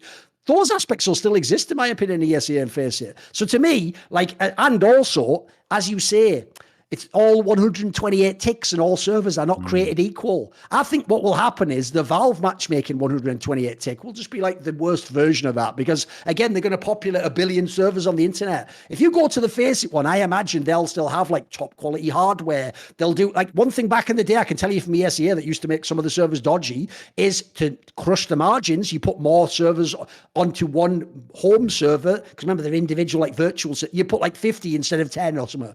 The point is, if you're smart and you'll Face It, you make yours the highest quality server so that your 128 tick feels better, feels more because the hit reg is better. I think if you do all this stuff, it can still be like a bifurcated product. You can have the casual mode matchmaking and you can have hardcore people do this. So I think it won't be that big a deal. Then if we go to CSGO itself, the reason why it's a nothing burger is I don't think people have sat down and thought through the alternatives here or not the outcomes from Source 2 or CSGO 2. Like, here's what's weird. Everyone is clamoring, Semmler, on the inventory side. Like, all I want is an update to the graphics, but the same game and all my skins. Then what are you excited about? Yeah, then because here's what's weird.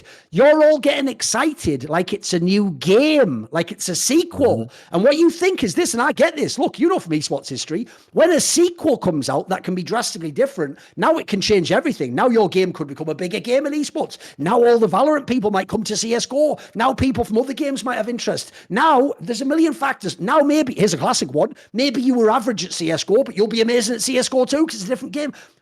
Those are two scenarios that are mutually exclusive, guys. Which is it? Are we keeping the game we love, in which case nothing can go wrong, and let's just get better graphics for like modern players, and let's all have the skins, in which case, isn't it going to just be CSGO with better graphics day 2? You know what I mean? Like, there's not really that much hype. Or it's a fundamentally new game, and if it's a fundamentally new game, you have to ask yourself this. What if it all gets worse? What if the graphics are better, but the game's terrible? Because I'll just say this one last thing that no one ever remembers, and I'm like the only person who ever brings this up, but I can't believe it's never talked about. Valve knows nothing about what makes Counter-Strike great. Valve's never made a great Counter-Strike game. The Counter-Strike game that Valve made was called CS Source. It is considered the worst Counter-Strike game in the franchise. The original Counter-Strike was made by Gooseman as a beta game, and by the way, go play it. In beta, it is 99% of what CS is. If anything, the retail versions watered the game down and took away things that people liked and made it less hardcore and made it more casual. So Valve never made that CS. That was just a game that, luckily for them, the SDK meant they owned once someone else used those tools to make it, and they did pay them a bit of cash and brought them on Valve. Then, for CSGO, this is the one people never remember. Somehow I'm the only one who ever brings this fact up, Semmler.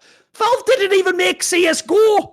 They got Third Path Entertainment, the company that fixed Source, and just said, we're going to basically farm the game, white label the game to you, basically. You're going to make the game and then give it back to us. So you remember that terrible version of like beta? That's the dog shit that someone else made. And then, yeah, Valve like patched it up a bit, made it like not that bad. But there's a reason why a lot of us that are come from 1.6 to this day think CSGO isn't better than 1.6. It has a lot of aspects about it that you wouldn't choose as design aspects. So what I'm really concerned about is who programmed CSGO 2 if it's a different game.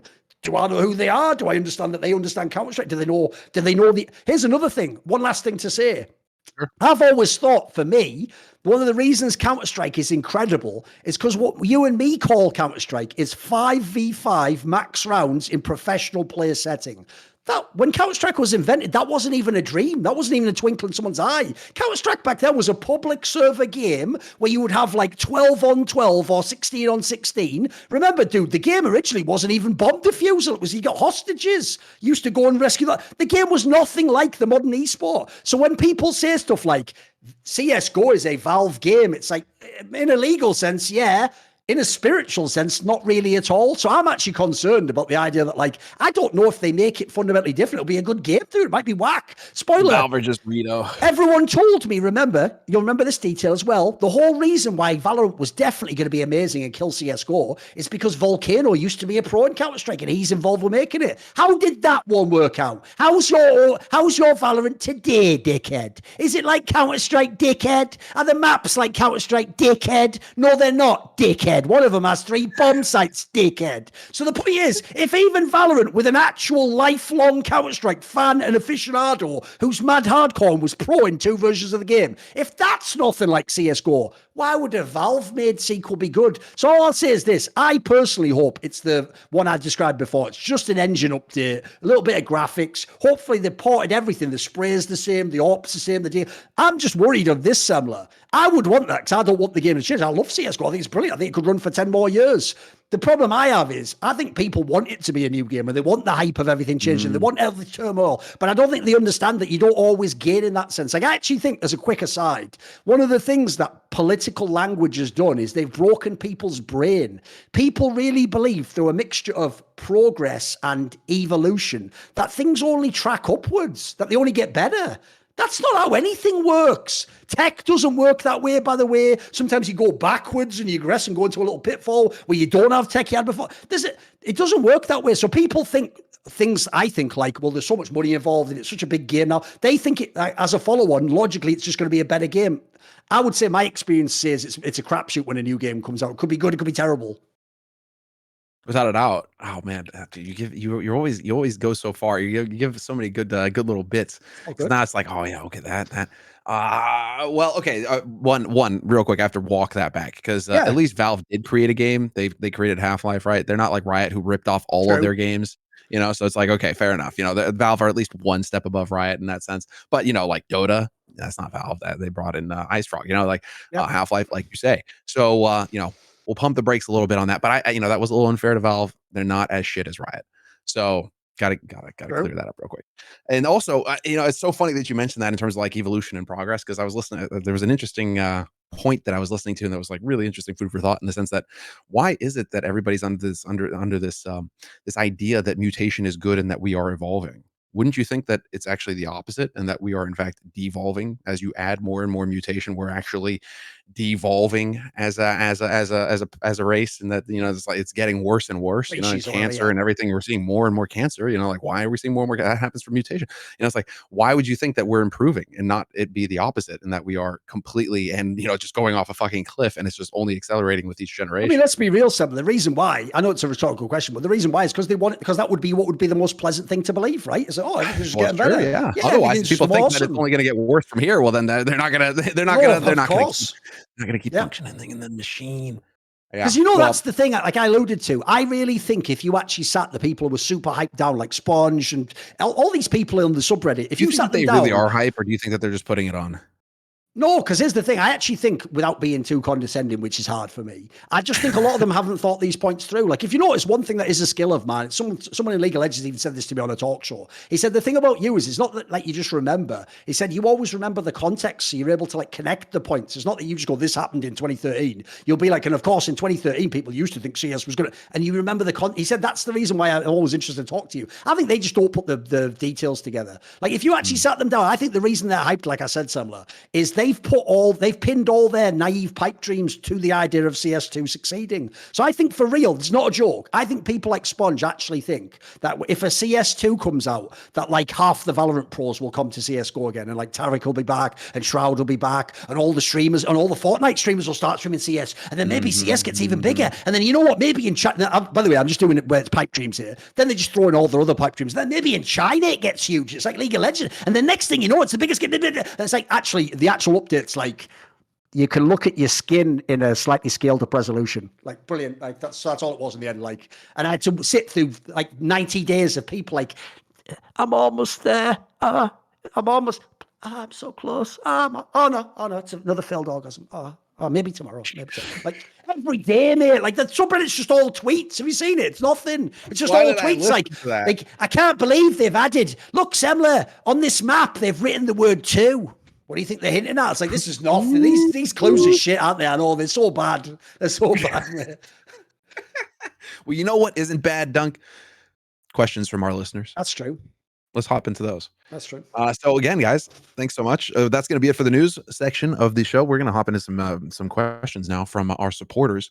And once again, if you want to support the show, want to support the network, because we have a lot of shows, League of Legends. I mean, we cover a bunch here at Last Free Nation. So if you want to support the show and the shows, this is the way to do it. You hop onto the Discord and you can subscribe there. It gives us the best revenue share, and it allows us to do more content like this. Also, like the video and leave a comment and all that jazz. Ask questions. But yes, of course, like, subscribe, comment wherever you happen to be listening. That obviously, the algo god is a hungry god, and we need to feed him the interactions so that he, more people can listen to this kind of stuff. So thank you, everybody who's been doing that so far. I appreciate it. I do read the comments on YouTube, at least.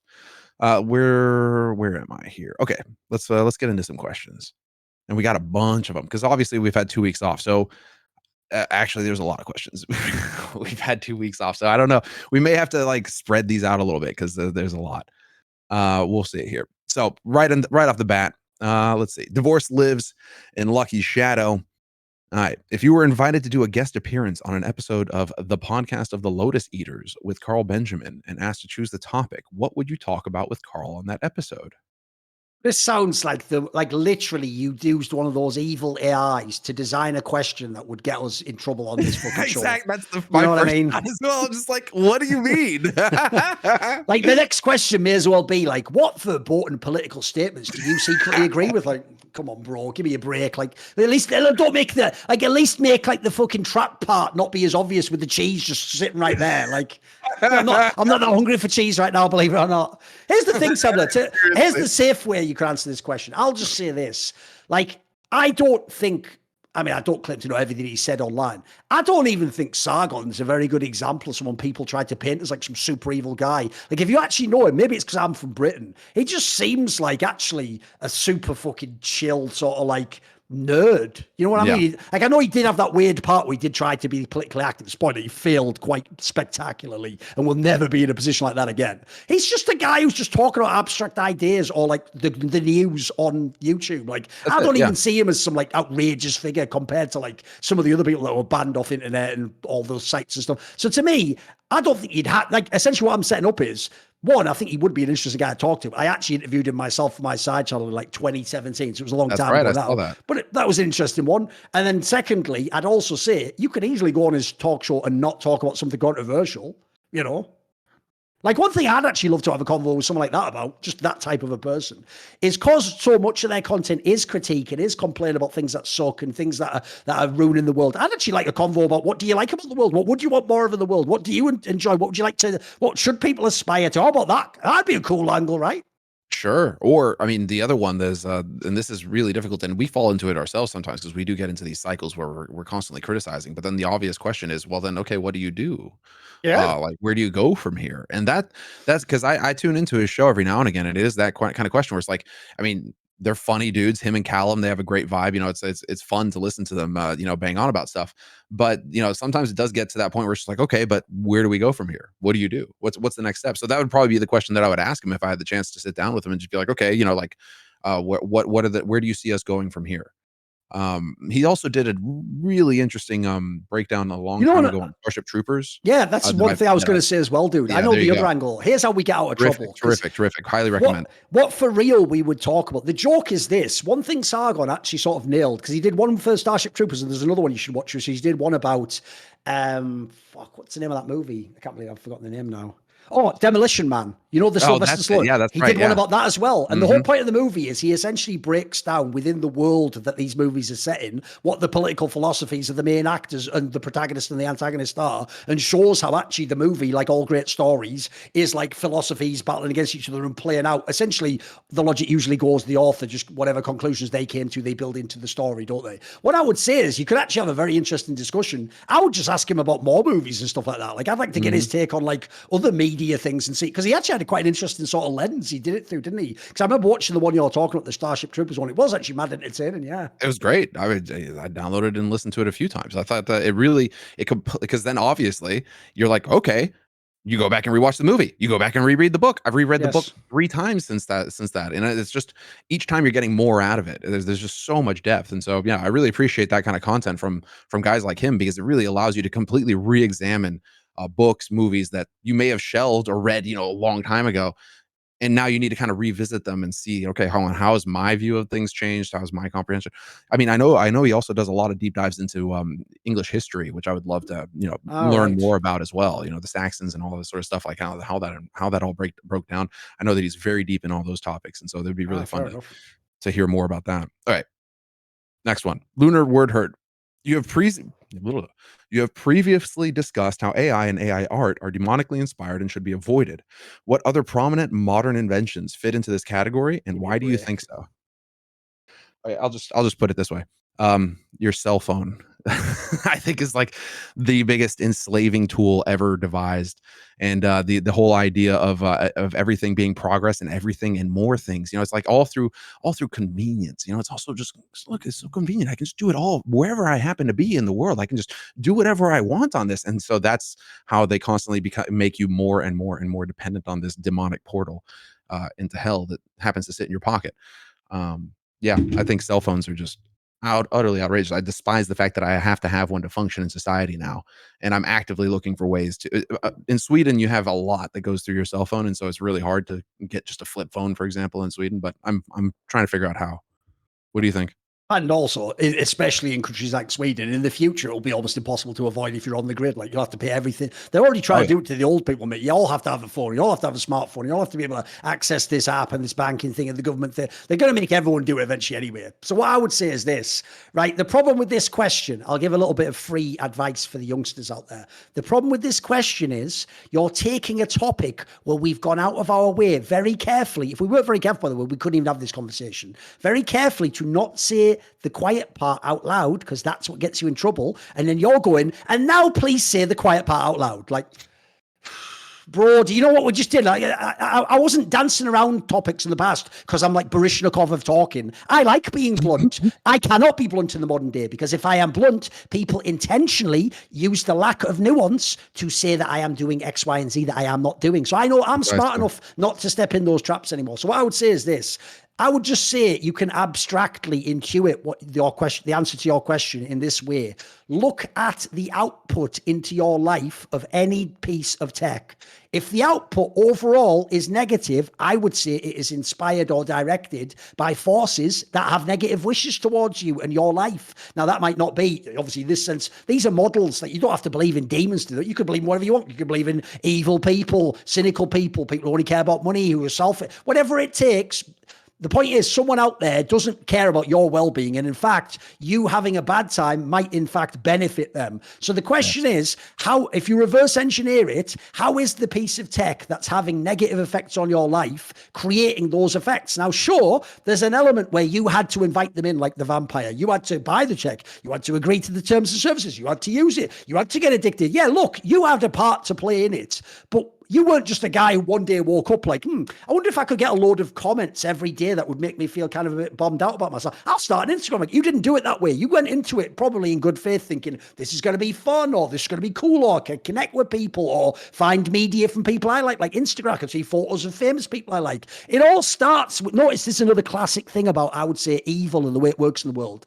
They don't go, Semmler. This is probably one of the most subtle points I think people miss in the world. If humans just naturally were evil, then the way you'd sell to them would be marketing literal evil, Semmler. What you'd say is this: you should sign up to Instagram so that you can degrade all your morals and become morally bankrupt like us and just basically sell out completely. They'll never do that. Even the person who is selling out like that can't believe that's the case, because if they could consciously hold that in their thought, they'd think twice, or they'd go, maybe this isn't right though, or something feels off about this. They always trick you that it's a positive, like come and see more media and share things and build community. It's why I like to use that term to fight back. I always call it anti-social media, because social media implies something that it does the opposite of, Semmler. Social media takes your real life friend in the industry and you misinterpret a tweet from him and now you hate him. But if he was right there in front of you, you wouldn't hate him. But the device and the technology and the circumstance allows you to now hate your friend. By the way, I've done it myself. You haven't seen when me and Yanko have had arguments on Twitter, stuff that you never even spend 4 seconds on in a green room. I've even realized myself over time, like, dude, the joke is these apps, it's not that they make you, they encourage you to just be an arsehole to everyone all the time.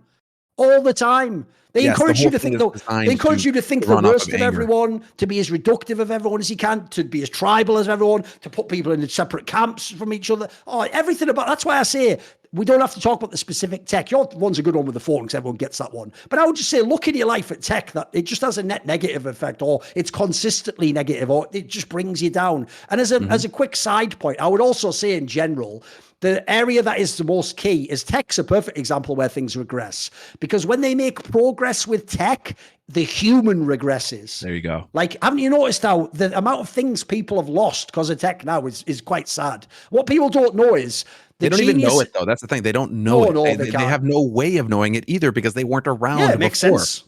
Yeah. They have no way of knowing what it was that they were robbed of. Yes. No, sorry, go ahead. I cut you off. No, basically that was the point. Like, essentially, I think actually a lot of even the things that in the short term you do benefit from, like it makes something easier. I think actually in the long term, it often does take something away from you. Essentially, the best analogy for me would be this: it's the escalator, right? Aside from for disabled people and maybe like children who can't walk far, it's actually a joke that an adult human would use an escalator if there was a set of stairs. I've always said this: if you opt into the escalator, you are actually making a choice that is just, I am going to be overweight and unhealthy. Because the joke is, like, you need to go up to this second floor for some reason, right? Then you're going to get free exercise. It's a perfect system with stairs. You climb up to get the thing you want. In exchange, you exert the effort. Do you see again why it's essentially evil to go, I could get you to that floor for free, though, with no energy? It's like, you know what I mean? It's always the devil in your ear. It's always the devil in your ear. It's always selling a positive that's secretly a long-term negative, in my opinion. So that's my thoughts. There you go. All right, weakest. Where does KRIMZ rank among the CSGO greats? I feel like he has been consistently a decent to good player for many years. He's been in Fnatic for nearly 9 years, which is crazy, but almost never gets mentioned for even his longevity. As a side note, I'd love to see what he'd be able to do with a great IGL like Kerrigan. Thanks, lads. Well, weakest. I mean, I think the biggest thing with KRIMZ, and it's kind of in a similar way with Flusha, is that these guys, when they were at their peak, they never were they actively avoided the limelight. They actively avoided the spotlight. They rarely, if ever, did interviews. It's not like Olafmeister, who actually, was usually the guy doing the interviews and stuff like that. So everybody knows him and now streams and do all this sort of, it's like the whole social media aspect for some of these players was just completely avoided. And so obviously they're just not as present in your mind because you're just not seeing them as often unless you watch in the server. And then in which case you're like, right, man, KRIMZ is an unreal player, but he misses that whole other side of like the marketing aspect of it, where, he's not like Simple or somebody like that who's constantly on social media and constantly, being mentioned everywhere. So I think that actually went a long way towards making it that people tend to forget that KRIMZ is even in the picture because he's not really present in the same way on a day-to-day sense. The problem I have is I actually think players like KRIMZ are the hardest to rank in terms of like an all-time list in both sports and esports. And so I'd explain it like this. One of the real problems you have when you do rankings like 50 greatest NFL or boxers of all time is mainly the real purpose of the list is to find who number one is. Beyond that, you're doing like an order, whether they stack up or whatever. So normally what those lists are actually doing, Semmler, if you were to rejig the way the list was phrased, is you're asking, if I took all the star players in history, who was the best among them, right? But that's not what you do. When you just say greatest, people do things like take accomplishments, right? So one thing I've always been really uncomfortable about is the idea that like in Astralis, for example, when they won all those majors, I don't think in my world, Semmler, Zipnix can't actually go up to Nico and go, you've never even won a major, bitch. Because by that logic, Nico could go, as a star, and you know what? You've won 0 as a star too. So who the fuck are you? That's it. In my world, that's totally logically consistent. But the problem is other people don't do it that way. Like if other people were making like a top 50 players of all time, easily Zipnix would be in there. Dude, he might even be like top 30 for some people because they're just going to take the accomplishments. So basically, I think the problem is always this. For me, all-time great lists are ranking the best players, the star players against each. So what I'm really asking is, with their equivalent circumstances, was Nico better than Simple? That's what the list does for me. It doesn't really tell me, was like Nico better than KRIMZ or Zipnix who have majors and he doesn't. That doesn't work for me. So essentially in sports, I see this all the time as well, dude. Like what happens is, if in sports you have someone who was like the second or third best player on a really successful team, Scottie Pippen on the Bulls, or like, let's say like Kevin McHale on the Celtics. The problem is, you didn't really win all those championships because you had a guy that was slightly better than you on the team. You did something. You deserve some credit. So essentially, I would rephrase it this way. Either he would be way lower on an all-time list than a fan probably thinks, because most of the time, if Fnatic, he wasn't the best. And in fact, he often was a role player doing the dirty work. He was kind of like he wasn't the same roles, but he was kind of like a Zipnix of the Fnatic teams. He was the guy who would fill all the holes, who would do whatever role someone doesn't want to do, take a spot that no one else wants to take. So as a result, I think you either compare him against other people who did that role. So let's have a conversation where it's a list that goes like this, Semmler. Let's have a list that's like Apex and KRIMZ and fucking Zipnix and NBK. These guys can all be on a list and we can have a great convo because they're in a similar vein. Like you can compare them to each other. But essentially my problem is, this guy, if you're a fan of KRIMZ, he's going to want him to be high on this list. He's probably going to want him to be top 20 all time, top 30 all time. The problem with that is he might be, but in doing so, it's hard to judge him ahead of players. Like, for example, Guardian doesn't have any majors. Guardian would easily be higher on the list because we're talking about individual play. So I think the problem for me is I think a lot of, historically, people just go ring count. And so everyone on Fnatic and Astralis and SK, they're all going to be at the top of these lists. But I think if you do that, the people you discredit are the Nikos and the Guardians of the world, who individually were better players. They just maybe either didn't get the same accomplishments or sometimes didn't have as good teams, you know. I think it's a tricky one. For me, that's way harder. If you ask me about Olafmeister, I can just look when he was a star and say, was he as good as Get Right? That one's easier, you know. I think you get in the weeds a bit when you go to the role players on the successful teams because it feels like they should be at the top of the list. Like, dude, look, on longevity, KRIMZ might be number one, right? It's unreal. But that is the thing. That's the point he makes. And also just like longevity on team. You know, it's very impressive. 9 years is bonkers. All right, no, next one. Cheesecake Enthusiast. Which is more memorable to you? Commodus's thumbs down in Gladiator or the Terminator's thumbs up in Terminator 2? I would probably say the Terminator 2 one's more famous because I think everyone knows that reference of like the just going down. Like, here's the thing: people sort of know it. In the reason why I think I figured it out. The reason why it has to be the one in Terminator is because here's an interesting detail: a lot of people get wrong the order of which you do it in Gladiator. You know what I mean? Yeah, a lot of people don't know. Is it up that saves them? You know what I mean? A lot of people, famously, I've been lost on that a few times. So I'd just say that one's a bit more vague. I think doesn't everyone remember the Terminator 2 one? Isn't that super iconic? Yeah, it's but I'm going to be the contrarian and go with Commodus's thumbs down just because fuck Commodus. You know, it's like you're raised, you're raised, you know, to just want to cheer, you know, for the general and not both mega movies, just want by the to way. see Commodus fail in Both every way, shape, or form. Pardon me? Both straight fire movies. I mean, dude, yeah, I just rewatched the opening of Gladiator the other day. It's one of the most epic openings to a film ever. Highly recommend it. Terminator. Dude, anytime you can ever, as like a fucking statement to someone who's a colleague of yours, just say strength and honor. You know, you fucking live in the dream world. It sounds baller. What the fuck are we doing here? Yeah, I know. What are we That's doing a now? line right there, isn't it? Strength and honor, or whatever they did, some shit like that. Yeah, careful. No, now it's like, oh, take care. Well, okay, that's what Doesn't quite do hit we? the same way, does it? I Doesn't know. quite hit the same way exactly. All right, Hinoda. Would you ever go on the Lex Friedman podcast if invited? If yes, if yes, would you like to talk about any specific subject? I love the idea, like it's even plausible we would ever be invited. Here's the thing, I'll give him credit. At least he's gone down to Lex Friedman. Do you know how many years, Semmler, people have asked me on my AMA, would you go on Joe Rogan? He's not going to ask me. So listen, we can have the abstract, but it's not happening, is it? It Like, still let's be blows my real, mind you to know. this day that nothing got on Joe Rogan. I was just like, That one at least made more sense, because one, I think he got a load of fans to like retweet it or something, and then secondly, at least he like lived in LA or whatever. Like I think he like lived vaguely close to the studio. lives in San Diego, I You know think. the part that people don't know about that podcast? He doesn't just comp you out there, bro. The whole point is it's all famous people. They're just going to LA and they arrange when they're there. Like the joke is we would have to pay ourselves to go to these podcasts. Like, and we're not doing that. I can say that right up front. Have you ever watched the Lex Friedman one? Are you a fan of his? Are you into it at all? I've watched him. I've kind of drifted away from him, but I watched. Would you him be for open to appearing? Like, if he said essentially, like, obviously in this case, it probably have to be specifically esports. If he wanted to do an esports podcast, would you do it? I mean, yes. If he wanted to do an esports podcast, I'd probably go on there. Yeah. Yeah. I mean, probably. It's just a question of like, how would you go about it? Because now I can't stand his voice. You know, for a period there, I was like, it's all right, but like now I can't stand his voice and I can't stand listening to him. So it's just it's gone downhill. Yeah, I imagine I would go on there, and obviously the thing is, like, I would probably go on there because then I could do both esports and jiu-jitsu, right?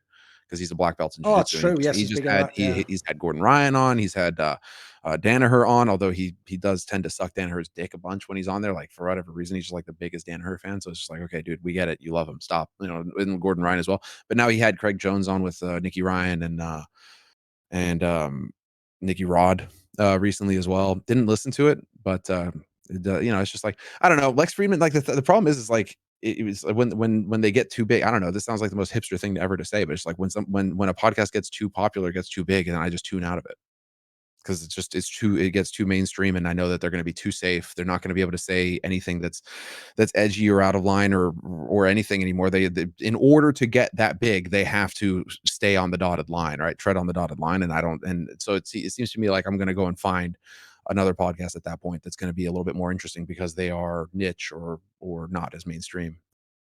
What do you think? I sort of know what you mean. I mean, essentially, once you get too big, you just have too much attention on you. So at that point in time, like, you're just going to be judged and have scrutiny and scandals and all the fucking cancellation. That just goes hand in hand with reaching a certain level of notoriety, right? It's just obvious. The problem is, like, essentially, we don't have a great answer to this because I think what they want us to say is that we'd go on and discuss something like totally out there topic or whatever. I don't think I would do that. Like maybe the only thing I would maybe think of doing is I might try to just sort of like fuck with the Lex Friedman guy and ask him some like questions that take him down some rabbit holes and see if I could draw him with me. But that's just more for intellectual interest. I don't think I'd actually have, essentially. I wouldn't have much to say to him. Nah, that's all right to me, unless it was about esports. I don't know what the point would be. Exactly. I don't get that angle, by the way. Maybe I'm different to other people, but I don't sit there listening to podcasts going, wow, I wish I could just talk now. It's like, I'm enjoying listening to their conversation. What? Exactly. You know what I mean? Exactly. Here's the thing, mate. I think you're a bit of a narcissist. You're just going, why can't I jump in? It's like, what are you talking about? Do you think that when you go to a play as well? Like, I could do a really banger like monologue and like, no, it's not about you. Fucking just enjoy it. Just watch the next act's on. I don't get it, mate. Exactly. It would have to be mega specific. All right, Breaketh. Which CS players would you categorize as an evergreen player? The only ones I can think of now are KRIMZ is a good one. There you go. So I wonder which OG would be able to come back and pop off like they did in their prime today. Is there still some hope for Guardian to get his major? I mean, the most obvious one is like Kenny S, but then again, he sort of has the cheat code, which is because he sort of didn't grind himself to death for all those years. I think he just has more left in the tank, like mentally, as it were. So he'd be the obvious one. I also think, by the way, in that category, you have to put Nico and Simple in there now. Look how many years they've been at the top, guys. I know it doesn't feel that long because, like, obviously, like Nico especially only came along in like 2016 or whatever. Like, that's still fucking, guys. Do you know how insane it is to be good for like fucking 7 years straight? Like, these players all deserve that quality. So if we had to pick some old school player, I'd probably have to pick. Here's the problem. You don't really have to test this premise in CSGO because they made so much salary. They nearly all did keep trying to play. The obvious ones to me is people like I think the cheat is in-game leaders. Like, Existence could come back tomorrow and lead a team. Yeah. I mean, why would he not be able to? His brain still works. Like, the real problem is obviously star players aren't going to be that good. Like, I don't think there's any like old school play you could bring back now. Probably Nobody's going to say Forrester get right and mean it. You know what I mean? no, exactly. Because and we know they tried. They tried as long as they could to stay on top. Fair play. It's one of the cool things about CS:GO. The qualifiers. They're still competing in the online qualifiers to get into the major and all that, and they can't quite cut it. You know, because it's like they're playing streamer mode now. You know, they're playing streamer mode and they're pugging it. So well, the real cheat code is just the in-game leaders, mate. Because like Sean Gares, Gobby, Dazed, Steel, Existent, they could all, maybe even Pronax, they could all in theory just as an IGL come back, right? And be relevant. Without a doubt. Oh man, we have so many questions and we're running out of time. We'll do a bunch on the next one, but go on, give me a couple more.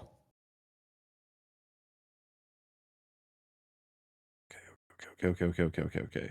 Let's see. So next one, we'll just keep going down the list here, actually, and then eventually we'll have like a cutoff where it's just like, okay, past this date, and then we'll just slowly catch up on all of these guys. Thanks for sending all these questions. It's great. Okay, BZ, if you were offered any role to help any CS team today, what team would you join, and what role would you want to take on?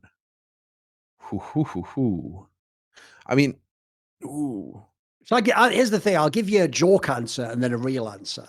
Okay. So the joke answer, because he said any role, is I would be the new AWPer of Team Liquid. Because one, I'm not a fucking pussy, so that'll help. And then two, my no-scopes are fucking sick, bro, and I'm not scared to use them. So that's the joke answer, obviously, just to trigger them all. And here's the thing. If I'd have played one of those show matches and Bardolphed it, you could all laugh at me now, but I never did, so you'll never get the chance to. So then the real answer is I would obviously coach a team. So if I actually had to pick a team right now to coach, the funny thing is I actually think I would take someone like, because what I would always do, it's actually what a lot of our friends did, is if I coached a team, I would make the same mistake they did, sadly, which is I would pick a team that has like really good players and a lot of promise, but it isn't there yet, so I'd get all the credit if it makes it. But I've got the pieces where I could make it. Because the one thing you don't want to do, by the way, is go and coach like a bad team.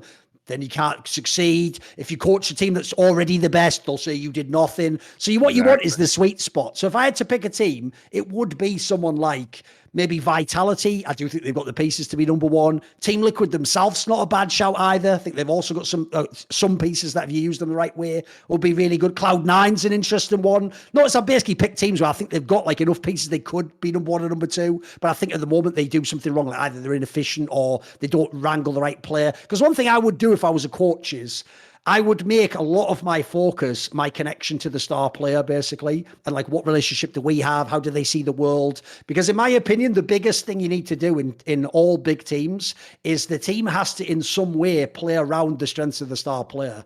So I actually think when you look at some of these teams, Vitality, Liquid, Cloud, sometimes these teams play in a way where it's almost like they act like all five players are equally good, and this is just Counter-Strike. It's like, bro, if you have Ziwu or you have like Axile and Shiro, like, you just play to their strengths. After that, you figure some things out. Yeah, to Bandit, like Inters if he's in the team, or Orsies if he's having a bad game. But you gotta play to the strengths of your star players. That's what wins you the Counter-Strike game, in my opinion. So I'd pick some pretty stacked teams, but it's not like I'm not taking any chances in. These teams don't win that many tournaments. I think that's pretty good picks too.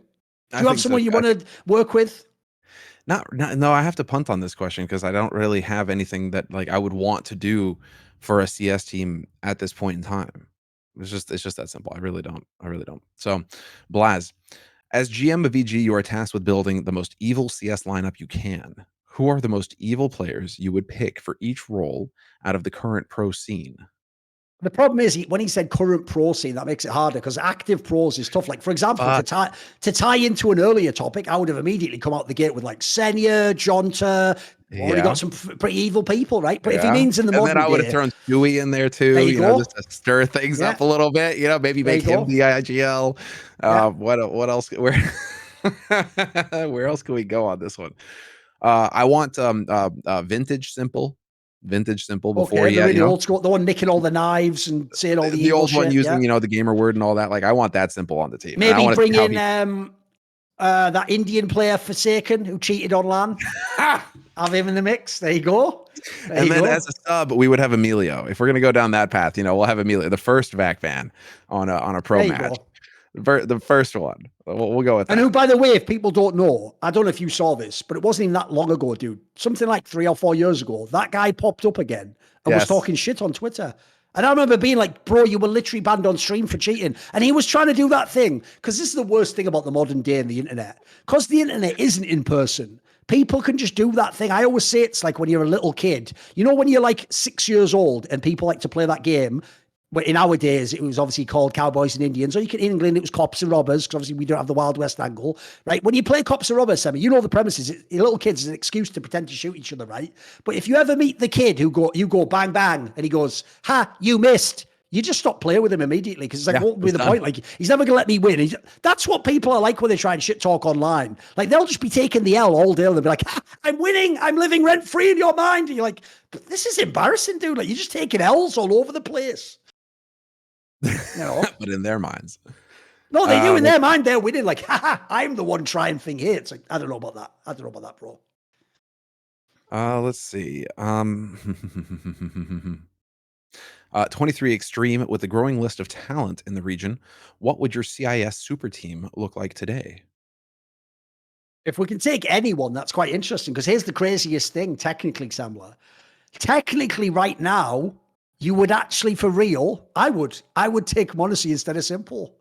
Yeah. Right now, he's the better player, dude. Simple's had a really rough sort of 6 months. Yeah. Right now, like, if we're going for the Opera, I'm taking Monacy or Shiro, one of the two. And by the way, right now, I'd take Monacy, because the difference between the two, in my opinion, is I actually think Shiro's the slightly better player, but I also think Monacy, what I love about this guy is the reason I call him the next Simple dude is because he has the mentality of Simple. Like, he has like that aggressive style. I think the difference is Shiro to me is more like the reserved AWP. He's really good, but he's very much like set in his way. It's sort of predictable. Simple has it. Monacy has that sort of like, fuck the world. Like, it's my game. Give me the ball and get out my way. So I would take Monacy as my AWPer. Let me think. Obviously, by the way, the one that's going to fuck us all is there's no IGL, really. Like, I'm probably going to that's like, the thing. I'm just Jerry like from Falls or something, you know, like, who can I take? It's not really anyone, right? You know, because also then young, so you're not going to bring in like Chopper or something like that. You know, I mean, who are you going to? Probably has to be like Jerry from Falls. Like I said, I don't know who else there is, right? Yeah, because I'm definitely not. James, spoiler. Yeah, that's so true as well. So I'd have to rejig. Well, that's the thing. In my, I did an AMA where I said I would take James, but like not as the AWPer, just as the IGL. I'd force him to own the IGL. So there's that. You could do that too. And then the other one I'm curious about now though is to see like what would. Oh, that's funny, dude. Monty's got a freaking Karambit knife on his desk. What? I think they got it during Flashpoint or some shit like that. If I had to remember. 3D printed. That's pretty dope. Okay, I would. I wonder about like, could you take Head Trick but as a rifler and not an AWPer? You know. Well, the joke is apparently he was a rifler, wasn't he? Which is half the reason why I'm still not sure that project's going to work out. Exactly. That's precisely it. You know, it's like, okay, you have Monacy to be the AWP. You can have Head Trick as a secondary. Are you trying to make a youth team or something? Is that the premise?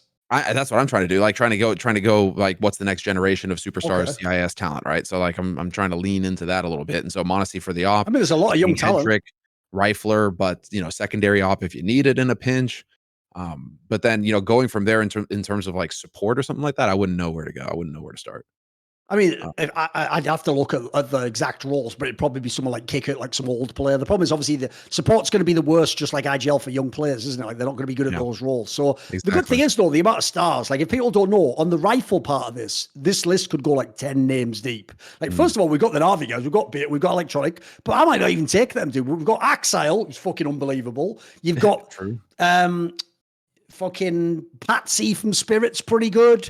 You've got Flit and Fame from VP, Outsiders. Like, dude, there's a lot of strong rifle stars.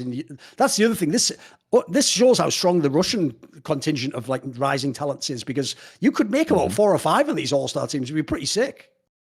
This is the thing when cost of living is low, you can afford to just play CS all day long, because if you make $500 from an online tournament, you're good for the month. There you go. There's your rent paid, and you keep going. Whereas you just wouldn't be able to do that, and you wouldn't be able to do that in the West. All right, last question. Architect of Korean esports based Joe. Can a passionate Brazilian fan of anything ever be found guilty of being a disrespectful twat? Doesn't seem like it, does it? Doesn't seem like it. Do you know why I also do find that really dirty, by the way? One quick thing I would just say is this. I actually think that when people categorize fan bases like Turkey, Brazil, and they just say that, Semmler, they go, oh, they're just really passionate. That's actually the bigotry of low expectations, where what you're actually saying is they're not like us, cultured, civilized people who can behave and be respectful. They just have to do that because when they get excited, basically, they just lose the control of their brain. I find that actually mad condescending, like, because I've met loads of people from Brazil and who would just, by the way, you don't know, think about who I am. You think I haven't had loads of people from Poland, Brazil, reach out to me privately through DM and be like, actually, I'm like a Polish fan of yours, and I've always thought you had some interesting takes, and I thought people went too far. Those are great messages, by the way, because they remind you it's not everyone. Like, it's just a bunch of the vocal idiots online. So not only do I think that's whack, but it's just such a shit double standard. Because put it this way, Semmler, who were the people out there saying me and you were just passionate about the topic of women's esports? Where were all those comments? We just got really passionate about it, Semmler. You'll never see that defense made for us, you'll notice. We just get judged to the hilt, don't we? So fuck them. That's what I think. Fuck them. There you go. You're being very reasonable here. I think you need to return to Tribe and just say no. All of them. All of them are no. I see where you're going with it. Fair enough. You know, and that is the thing. There's always exceptions. There's always going to be if you look at it on an individual level, but then if you look at it on a group level and tribe level, and pretty much what we're encouraged to do today, because we're just reverting back now. It's all going to be about tribalism now. And I also think as well, dude. I don't know if you've noticed this, but the vibe I get, I'll tie it to the topic about Hooxi. The really disturbing question should be, what is this conspicuous absence of anyone in the Ukrainian scene calling out how fucked up it is to put fake news out there and to frame someone and to make extreme? Why is no one saying that? That's the point, Semmler. The point in these scenarios, what makes it look like it's a totally homogenous group of one way of thinking is that the other reasonable people are scared to speak out. And so what happens is they say nothing. And because they say nothing, the entire space looks like it's just the nutter.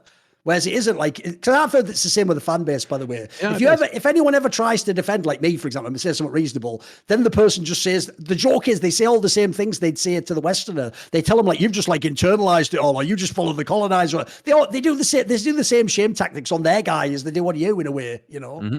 And so it just encourages you to be a part of the group and accept the groupthink and keep moving along. And well, if you haven't picked up on that after these last 3 years, I don't know what else will break you out of it. So there you go.